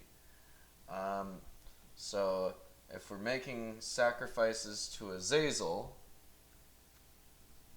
then that's fun. You know, some traditional demonology or demonolatry within the Bible itself. Yeah. Sacrifice goats to demons. That is what the Bible teaches you. Yeah, as long as you also sacrifice them to God too. Yeah, so basically, if you're going to sacrifice a goat to a demon, sacrifice another goat to God. Yeah. And then you'll be good. Alright, where was I? I was at, like... Yeah, it says here, pretty much wherever yours says scapegoat, mine says Azazel. So this one is strictly... This could theoretically be talking about another being. But yours doesn't make that clear. Although your text is probably further from accurate because it was based on... The text is receptive. Yeah. Right. Okay. So I'm here. I say... And he shall take a censer full of burning coals of fire from off the altar before the Lord, and his hands full of sweet incense beaten small, and bring it within the veil. Chris can put his microphone on. I'm gonna go get the coffee Do in a that. minute. Oh. All right, so just put it down and don't talk. Yeah. And he shall put the incense upon a fire before the Lord, that the cloud of the incense may cover the mercy seat that is upon the testimony, that he die not. And he shall take of the blood of the bullock and sprinkle it with his finger upon the mercy seat eastward. And before the mercy seat shall he sprinkle of the blood with his finger 7 times. Then shall he kill the goat of the sin offering that is for the people, and bring his blood within the veil, and do with that blood as he did with the blood of the bullock, and sprinkle it upon the mercy seat, and before the mercy seat. And he shall make an atonement for the holy place because of the uncleanliness of the children of Israel, and because of their transgressions and all their sins, And so shall he do for the tabernacle of the congregation that remaineth among them in the midst of their uncleanliness. And there shall be no man in the tabernacle of the congregation when he goeth in to make an atonement in the holy place, until he come out and have made an atonement for himself, and for his household, and for all the congregation of Israel. And he shall go out unto the altar that is before the Lord, and make an atonement for it, and shall take the blood of the bullock and the blood of the goat, and put it upon the horns of the altar round about. And he shall sprinkle the blood upon his finger 7 times, and cleanse and hallow it from the uncleanliness of the children of Israel. And when he hath made the end of reconciling the holy place, and the tabernacle of the congregation, and the altar, he shall bring the live goat, and Aaron shall lay both his hands upon the head of the live goat, and confess over him all the iniquities of the children of Israel, and all their transgressions, and all their sins, putting them upon the head of the goat, and shall send him away by the hand of a fit man into the wilderness. And the goat shall bear upon him all their iniquities unto a land not inhabited, and he shall let go the goat in the wilderness. So now they're literally talking about a scapegoat. Yes. Yeah. And this kind of same thing can be seen, because this is a recurring theme throughout the Bible. Like, instead of sacrificing Isaac, Abraham killed the lamb. And then, that's the reason why Jesus is called the Lamb of God. He's the scapegoat. So that lends more, that's one of the big reasons I think this is complete bullshit, is because it's clearly a literary construction. But it's really interesting that even theists realize this kind of theme about scapegoats and sacrificing the lamb. They realize that, but they think it's closer to prophecy fulfillment, which I think is really interesting. To me, I'm just looking at the New Testament and then and reading the Old and figuring, oh, they just wrote it this way, like they constructed. Well, you'll never get a theist to admit that the Bible was just written by some dude. Right. Well, it was written by lots of people. Some dudes. That they accept. They accept that it was written by lots of people. No, it was divinely inspired. It is the word of God. Right. Also written down by people. Yeah. Yeah. Anyways, let's continue on, or we're never gonna finish this video. So we just left a goat in the wilderness. And Aaron shall come to the tabernacle of the congregation, and shall put off the linen garments which he put on when he went into the holy place, and shall leave them there. And he shall wash his flesh with water in the holy place, and put on his garments, and come forth and offer his burnt offering, and the burnt offering of the people, and make an atonement for himself and for the people. And the fat of the sin offering shall he burn upon the altar. And that he let go the goat for his scapegoat shall wash his clothes, and bathe his flesh in water, and afterwards come into the camp. And the bullock for the sin offering, and the goat for the sin offering, whose blood was brought in to make atonement for the holy place, shall one carry forth without the camp, and they shall burn in fire their skins, and their flesh, and their dung. And he that burneth them shall wash his clothes, and bathe his flesh in water, and afterward he shall come into the camp. And this shall be a statute forever unto you, that in the 7th month and the 10th day of the month ye shall afflict your souls, and do no work at all, whether it be one of your own country, or a stranger that sojourneth among you. For on that day the priests will make an atonement for you to cleanse you, that ye may be clean for all your sins before the Lord. It shall be a Sabbath of rest unto you, and ye shall afflict your souls by a statute forever. Is this, what day is this, the 7th month? Is this one of the, Ash The 10th Sunday day or of the something? 7th month. Is this an important day for anybody, at church, if you go Would this be like Yom Kippur, I think? I have no idea. It's the Day of Atonement. Yeah, that's Yom Kippur. Is it? Okay. Yeah, that's the holy day. And since it's forever, realistically, Christians and Muslims and Jews, all of them, right now, should be sacrificing animals at least once a year. Seems like But they have to go to the priesthood to do it. Yeah, so your priest or your rabbi, by biblical law, should still be sacrificing animals to this day. Right. Right. Although I'm sure someone would argue, well, it has to be at the tabernacle, and there is no tabernacle. So The tabernacle, they give you instructions how on to build it. make Right. the tabernacle. Right. So you would have to build a tabernacle, and which I'm sure I think people have done that. People have like rebuilt. I'm sure someone's built a tabernacle. Yeah. So if that's still up, Yeah. they give you they all got to the go there. instructions. They got to go there and sacrifice there. Yep. But they have to. Right. Forever. It says so in the book. In the Bible. And the priest whom he shall anoint, and whom he shall consecrate to minister in the priest's office in his father's stead, shall make the atonement, and shall put on the linen clothes, even the holy garments. And he shall make an atonement for the holy sanctuary, and he shall make an atonement for the tabernacle of the congregation, and for the altar. And he shall make an atonement for the priests, and for all the people of the congregation.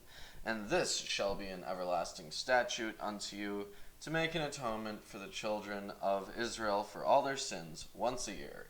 And he did as the Lord commanded Moses. All right. wow. I feel like that may have been loud. All right. Probably not. I was over there. So let's do chapter 17 then. And remember, if you guys are enjoying the stream, please drop a like. It really helps us out.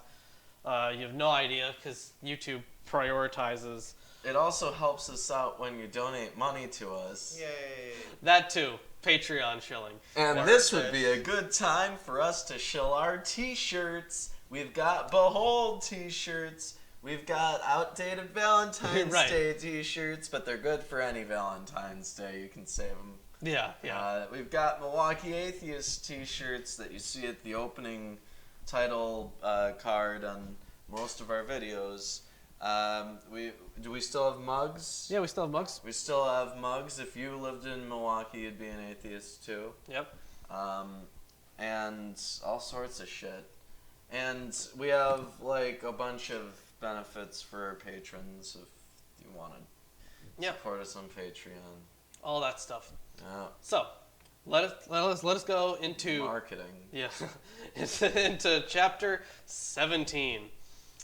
And the Lord spoke to Moses, saying, Speak to Aaron and his sons and to all the people of Israel, and say to them, This is the thing that the Lord has commanded. If anyone of the house of Israel kills an ox or a lamb or a goat in the camp, or kills it outside the camp, and does not bring it to the entrance of the tent of meeting to offer it as a gift to the Lord in front of the tabernacle of the Lord, blood guilt shall be imputed to that man. He has shed blood, and that man shall be cut off from among his people. So you aren't even allowed to like eat animals unless you're going to do this in front of the temple. You're not allowed to kill an animal unless you're going to do that. And also, I don't see stuff about Mormonism, but I do see that it wasn't Hebrew, it was Joseph Smith's Reformed Egyptian. Yeah, the thing that never existed ever. You know what was really funny? I want to point this out about the Reformed Egyptian. I think recently, I don't know if it was today or like sometime this week, but the Atheist Experience had like a Mormon call in, and he was talking about Reformed Egyptian, and Matt Dillahunty said there was no Reformed Egyptian, and the guy was like, yeah, I know. I looked into it and couldn't find a trace of it. And the thing is, this Mormon was actually really intellectually honest.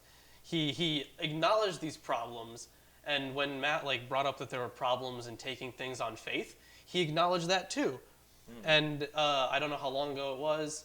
Maybe he's rethought it all, and maybe he's not a Mormon now. But it was like actually a productive conversation, and I really enjoyed it. What if he believes that he personally has had direct experience of God?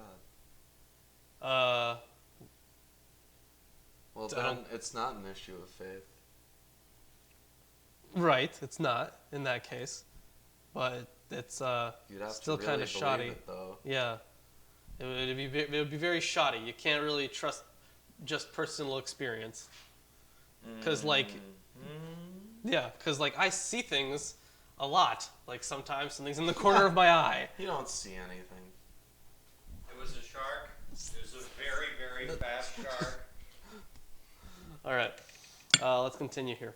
So yeah, the man who kills something would be cut off from his people, Unless he does it. unless he brings it to the temple. Mike.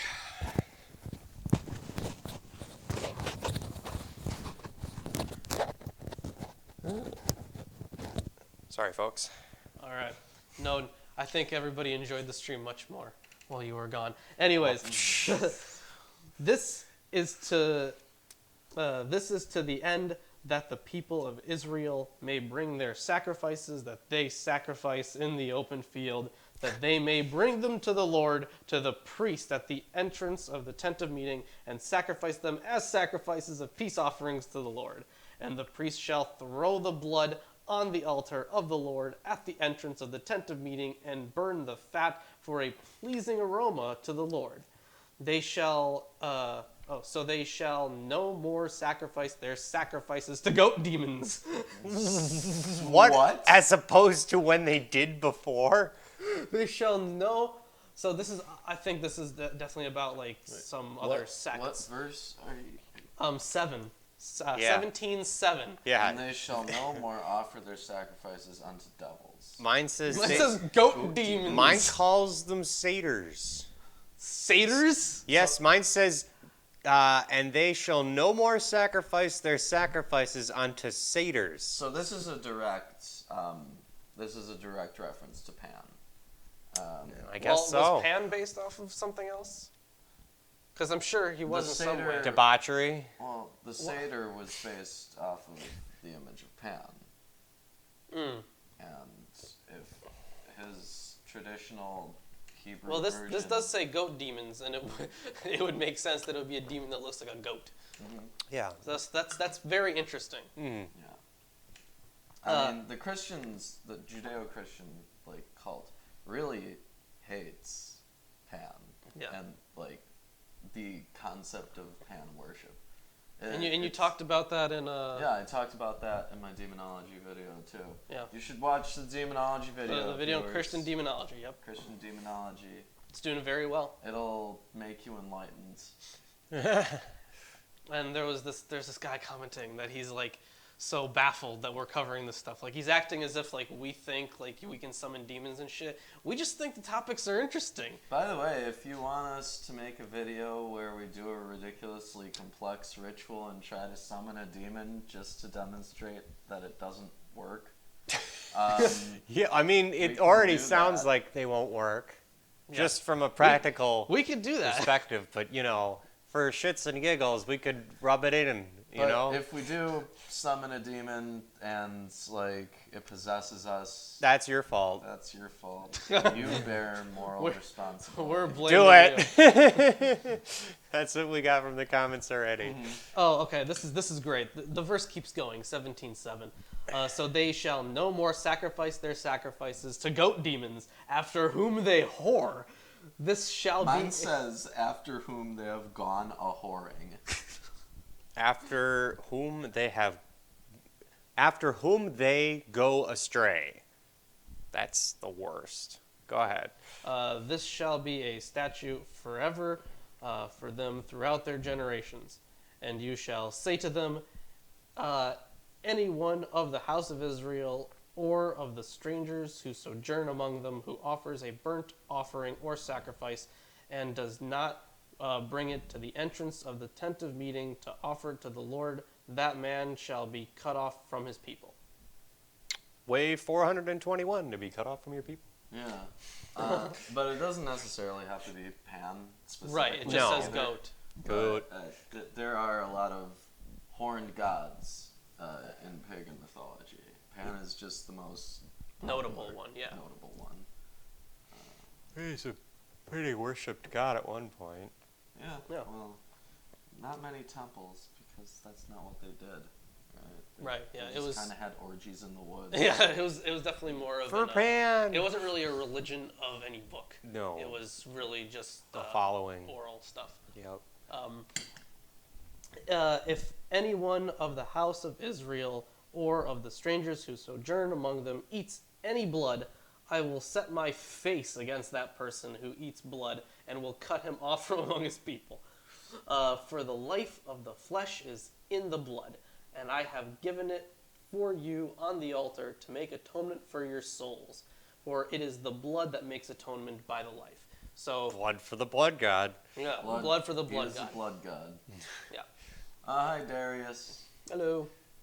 We missed you too. Yeah. Therefore, I have said to the Switzerland. people of Israel, no person among you shall eat blood, neither shall any stranger who sojourns among you eat blood. Anyone also of the people of Israel, or of the strangers who sojourn among them, who takes in hunting any beast or bird that may be eaten, shall pour out its blood and cover it with earth. For the life of every creature is its blood. So, okay. They're like, so you kill it, but you're not actually killing it because you don't drink the blood? Vampires, man. Vampires, man. Sucking out your fucking souls. Well, Would you so watch? here, blood is analogous to like chi or prana. Life, yeah. Yeah. So that's where your Judeo-Christian prana equivalent comes from. Yeah, is the blood. For the life of every creature is its blood is life. Therefore, I have said to the people of Israel, you shall not eat the blood of any creature, for the life of every creature is its blood. Whoever eats it shall be cut off. So this is a way for them to just justify killing whatever, as long as they don't. Or drink cut their more blood. people off from the community. Warp, warp, warp. That too. And every person who eats what dies of itself or what is torn by beasts, whether he is a native or a sojourner, shall wash his clothes and bathe himself in water and be unclean until the evening, then he shall be clean. But if he does not wash them or bathe his flesh, he shall bear his iniquity. That's that. Wow. Now, Chris, it's time for you to read chapter 18. Oh, I will, but someone's asking about our versions. I am reading the English Standard Version. I've been reading the King James Version. I've got the Holy Scriptures according to the monastic text. What? Masoretic, not monastic. Masoretic text? That's even harder. Masoretic, yeah. I already fucked up. I read this one before, but it's a new translation with the aid of previous versions and with the constant consultation of the Jewish authorities, circa 1917. From the Jewish Publication Society of America. In Philadelphia. Wow. United States. You win this round. Okay. North America. Earth. All right, and then last chapter here, Chris. That's going to be chapter 18. You said it. Anyways, you could just get somebody kicked out of the tribe if you, like, put a little blood on their food or, like, smeared some blood on them so and this, went, hey, this asshole. he ate blood, kick him out, ban him for life. So we've concluded that they all eat their steaks well done. Yeah, no medium, no rare, none of that for them. None of that. All right, 18, last one. And the Lord spoke unto Moses, saying, speak unto the children of Israel, and say unto them. I got another one with 4. Ooh, boy. I am the Lord, your God. After the doings of the land of Egypt, wherein ye dwelt, shall ye not do, and after the doing of the land of Canaan, whereth I bring you, shall ye not do, neither shall ye walk in the statutes. Has anyone got a better translation than me? Yeah. Holy cow, is that bad? I don't think it was me. You shall not do as they do in the land of Egypt where you lived, and you shall not do as they do in the land of Canaan to which I am bringing you. You shall not walk in their statutes. Gotcha. That's way better than my Yes. version. Thank you. We're throwing out the old laws. We're just going with the new laws. Just yeah. Okay. So it's not the stuff. So don't follow the rules of where you're going, and don't follow the rules of where you were. Oh, hello. Hello, Thanks for Andy. becoming Thanks a for patron. becoming a patron. Thank you. We You get an appreciate that. applause. You've so had much. some great comments too, man. It's always nice to hear from you. Yeah. Always wonderful. We're very appreciative to all of our patrons. Yes, and I am a big fan of astronomy. I used to make a lot of videos on astronomy, actually. Yeah, you did. Yeah. Yeah. All Not right. so much anymore, but We've they're got. on there. They're on here. Lawrence, back in high school, was trying to pick up girls with his knowledge of the different, what are they called? Constellations. That is not what I tried to He do. was like, this is a star. This is a star. This is a star. Done. Good. Seduced. Ooh. Mysterious. Mysterious ways. All right. International man of mystery. So here's some more poor phrasing. All right. Mine ordinances shall ye do, and my statutes shall ye keep, to walk with therein. I am the Lord your God. Ye shall therefore keep my statutes and mine ordinances, which if a man do, he shall live by them. I am the Lord. Boy, You you want know. some help with that one too? No, I got it. Are you sure? No. You shall follow my rules and keep my statutes and walk in them. I am the Lord your God. You shall therefore keep my statutes and my rules. If a person does them, he shall live by them. I am the Lord. That's a You know what? tautology. It's still- If a person does the things I say, they are doing the things I say. Wow. Cyclical. Now, Impressive. for If some A, more then A. nonsense. That was the If most. not A, then not A. Yeah, this is the most nonsense gobbledygook so far. All right. None of you shall approach to any that is near of kin to him to uncover their nakedness. I am the Lord. Help, Lord. What are you smoking today? Holy crap. So he's saying, don't look at your sister while she's naked. Yeah. Okay, that Or- makes. Don't look at your naked relatives. Gotcha. Yeah. But that was already kind of alluded to earlier in Yeah. other stories, like Yeah. Job and. Right. He Was it covered even his father in Moses too? shame. Or the great story of Lot. That's what and we're his talking daughter. about. Oh wait, I said Job. I'm Yeah, so you meant stupid. Lot. You meant Lot. You Yeah. meant Lot. I did Alright. mean Lot. I am so dumb. It's okay. We're all dumb sometimes. So don't do that shit. Yeah, and the nakedness of thy father and the nakedness of thy mother shalt thou not uncover. She is thy mother. Thou shalt not uncover her nakedness. Okay. It keeps going. The nakedness of thy sister, the daughter of thy father. Really? Really? Or the daughter of thy mother? Oh, so halves count. Okay. Whether born at home or born abroad, so anywhere, even their nakedness thou shalt not uncover. What about Abraham Abraham, and his... okay, the half nakedness sister. of thy Oh, Abraham. Well, he just never saw her naked. So he never saw her naked? The lights were off. Yeah, I guess you could turn off the lights. There were no. Thanks, They TV. just actually just turn Cisco. off the candles. Yeah, Yeah, they flip the switch and the candles all turn off. it's Yeah. oil. I don't know. Classic. They have like knobs. Classic. All right. They're talking about knobs. Well. All right. What you did there? I see it. Yeah. The nakedness of thy son's daughter or thy daughter's daughter, even their nakedness thou shalt not uncover. Your grandkids, okay. For theirs is their own nakedness. What? Don't look at. No, I'm just for theirs is thine own nakedness. What? Okay. For their nakedness is this is weird. You shall not uncover the nakedness of your son's daughter or of your daughter's daughter, for their nakedness is your own nakedness. Yeah, see? What? Exactly. Okay, keep going. I'm confused. I'm also confused. That's why I stopped and said what? What does it mean? It's also your own nakedness. What do you got, Reuben? Theirs is thine own nakedness. Yeah. So it's the same for all of us. It's just a different. Yeah. All right. Continue. Yeah. So the nakedness of thine father's wife's daughter. Really?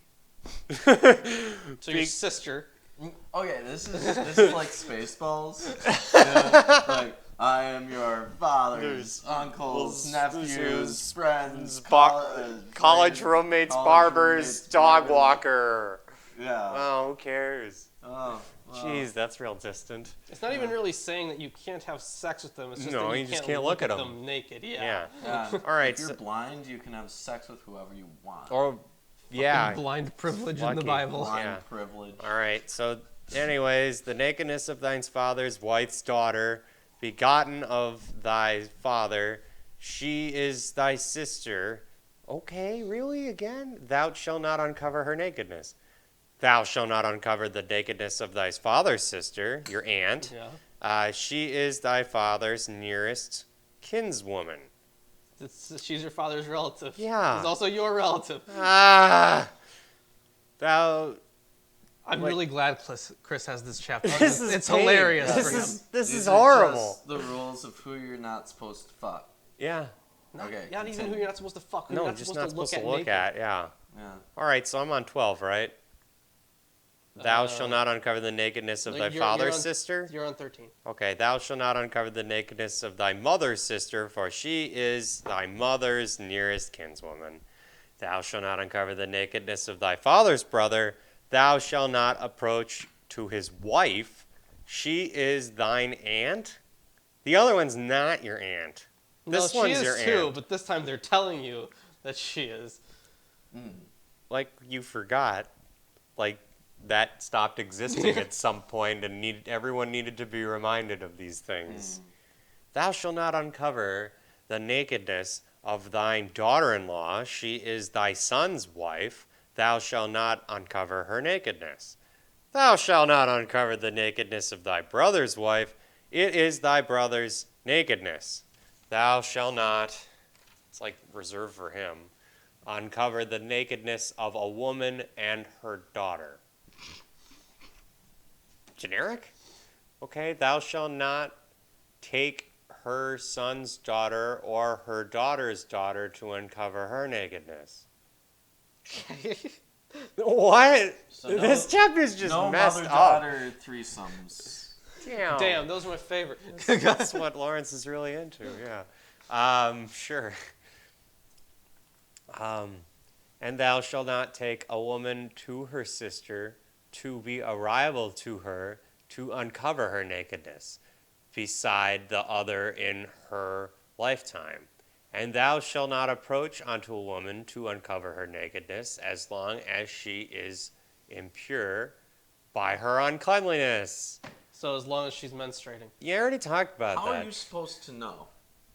They don't wear panties back then. They're just And- dresses, only dresses, and so it's very obvious. And you can't look at them naked. Yeah. So just make it harder. Yeah. And- I'm sure she'd tell you. I got this whole thing every month. No shit. All right. Where am I at? 20, I think. 20, yeah. And thou shalt not lie carnally with thy neighbor's wife to defile thyself with her.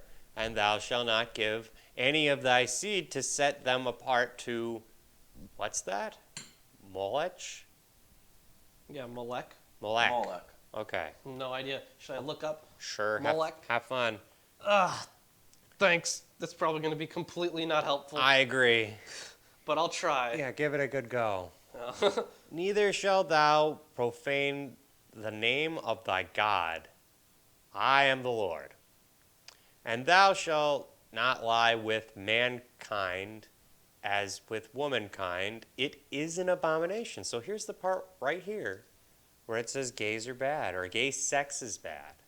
Or just hanging, Sorry, say it one more time. 22. Yeah. You shall not lie with a male as with a woman. It is an abomination. Yeah, Yep. see? There it is. There it is, guys. 1822. Yep. Yeah, 1822. That's an important. Gays are bad. Gays are bad, guys. Yeah. It's where the Christians get this idea. Yep. The Christians really believe this. Not all of them. No, not all of them. If they're Christians, Some Christians who cherry-picked this part truly believe that and use it as reference for their argument for keeping marriage between a man and a woman. They use this as the argument. The people who do use this as an argument would use this particular part right here. so with the Moloch thing, I think that's just a reference to women who worship foreign gods. Like, you should not have sex with women who don't worship the god that you worship. Moloch? I think that's the purpose of that verse. Yes. All right, well, keep looking for that, and I'll move on to 23. I found the page that it's on, but you guys keep going. Anything, though, on Moloch? Yeah. All right, go ahead, then. But no, I'm trying to find it. I'm on the page. Oh, okay. And thou shalt not lie with any beast to defile thyself wherewithin. Hey, that was on that conversation earlier, too, Lawrence, where the guy was talking about bestiality. And Oh, it's yeah, like, my morals are defined by the Bible, and Yeah. it says that we you were can't. watching an episode of the Atheist Experience Yeah. earlier. Neither shall thy woman stand before a beast to lie down thereto. It is prevision. Mine says confusion. Agreed, it is confusion. I'm confused by this whole part. Don't All right. have sex Oh, with hold on. animals. No, I Hold got on. that. I got that. Here, I got this. So under Topeth, it says a site the southwest of Jerusalem in the valley of Hinnom, where, according to Jeremiah, worshippers burned their sons and daughters as offerings. Jeremiah associates this ritual of child sacrifice with the god Baal. Elsewhere, the god to whom children are sacrificed to at the Topeth is called Molech in 2 Kings. Inscriptional evidence from cemeteries of infants and young children found at Carthage in Egypt and elsewhere in the Phoenician world, however, suggests that Molech may be a common noun meaning sacrificial offering. Also, Jeremiah's prophecies associating the cult with Baal may not be historically accurate. At least some people apparently sacrificed their children to Yahweh, including kings Ahaz and Manasseh. Well, Ahaz. 1821 says... Look, "You this shall is helpful not-" for a second time. Yeah. 1821 says, "You shall not let any of your seed pass through the fire to Moloch." So I think then it is just saying don't do a child sacrifice. Maybe. Yeah. Anyways, continue. I'm at 24. Defile not ye yourselves in any of these things, for in all these the nations are defiled, with which I cast out from before you, and the land was defiled thereof. I did visit the iniquity thereupon it, and the land vomited out their inhabitants. So it was so gross and so sickly there because they didn't agree with following these rules or whatever that they had to leave. Ye therefore shall keep my statutes and mine ordinances, and shall not do any of these abominations, neither the homeborn nor the stranger that sojourneth among you. For all these abominations have the men of the land done that were before you, and the land is defiled. The land vomit not you out also, when ye defiled it, as it vomited out the nations that was before you. For whosoever shall do any of these abominations, even the souls that do them shall be cut from among their people. Therefore shall... Oh, what's up? What? Oh, you want to say something? No. You sure? I only got one line left. Yeah, finish it. Are you sure? Yes. Oh, man. It's going to be over after I that. hate you so much. Therefore... You need to get a spray bottle. Yeah. Hey, that could ruin the mics. Not a good idea. All right. Therefore shall ye keep my charge that ye do not any of these abominable customs which were done before you, and that ye defile not yourselves therein. I am the Lord your God. So I think that is a good note to leave off on. Yeah. And as it says there, these customs that were done before you, this is a clear reference to what we were talking about in Jeremiah and in Kings, because those were written before Leviticus. So they're referencing all that stuff that apparently had happened in the past. So that's why they're referencing it. That's why they're saying don't sacrifice your children like the other people did. Well, really, we have no evidence that they were sacrificing their children. No, I know. I'm just saying in the Thanks, story. Reuben. I'm talking about in the story. Yeah, in the story, Yeah, we like have no evidence that they've sacrificed their children. God's just saying this is what they do. This just in. Which will be really convenient when he tells them to kill all of them. A perfectly preserved package with a name tag on it. It says to Yahweh from Jewish tribes with a bunch of children's heads in it. Yep, so there's the proof. Done. Yeah. All right. So, God, we're going to have to get through the Psalms at some point. Fucking Psalms is the best book. Psalms is just Jewish magic. I don't think it's just Jewish magic. It's just Jewish magic. But although I'm not excited for First Chronicles, because First Chronicles, the first 9 chapters is a genealogy. Oh, that's great, fun. But Don't we have did numbers? say that Don't we have we numbers right after would- this? Yes. All right. Yeah.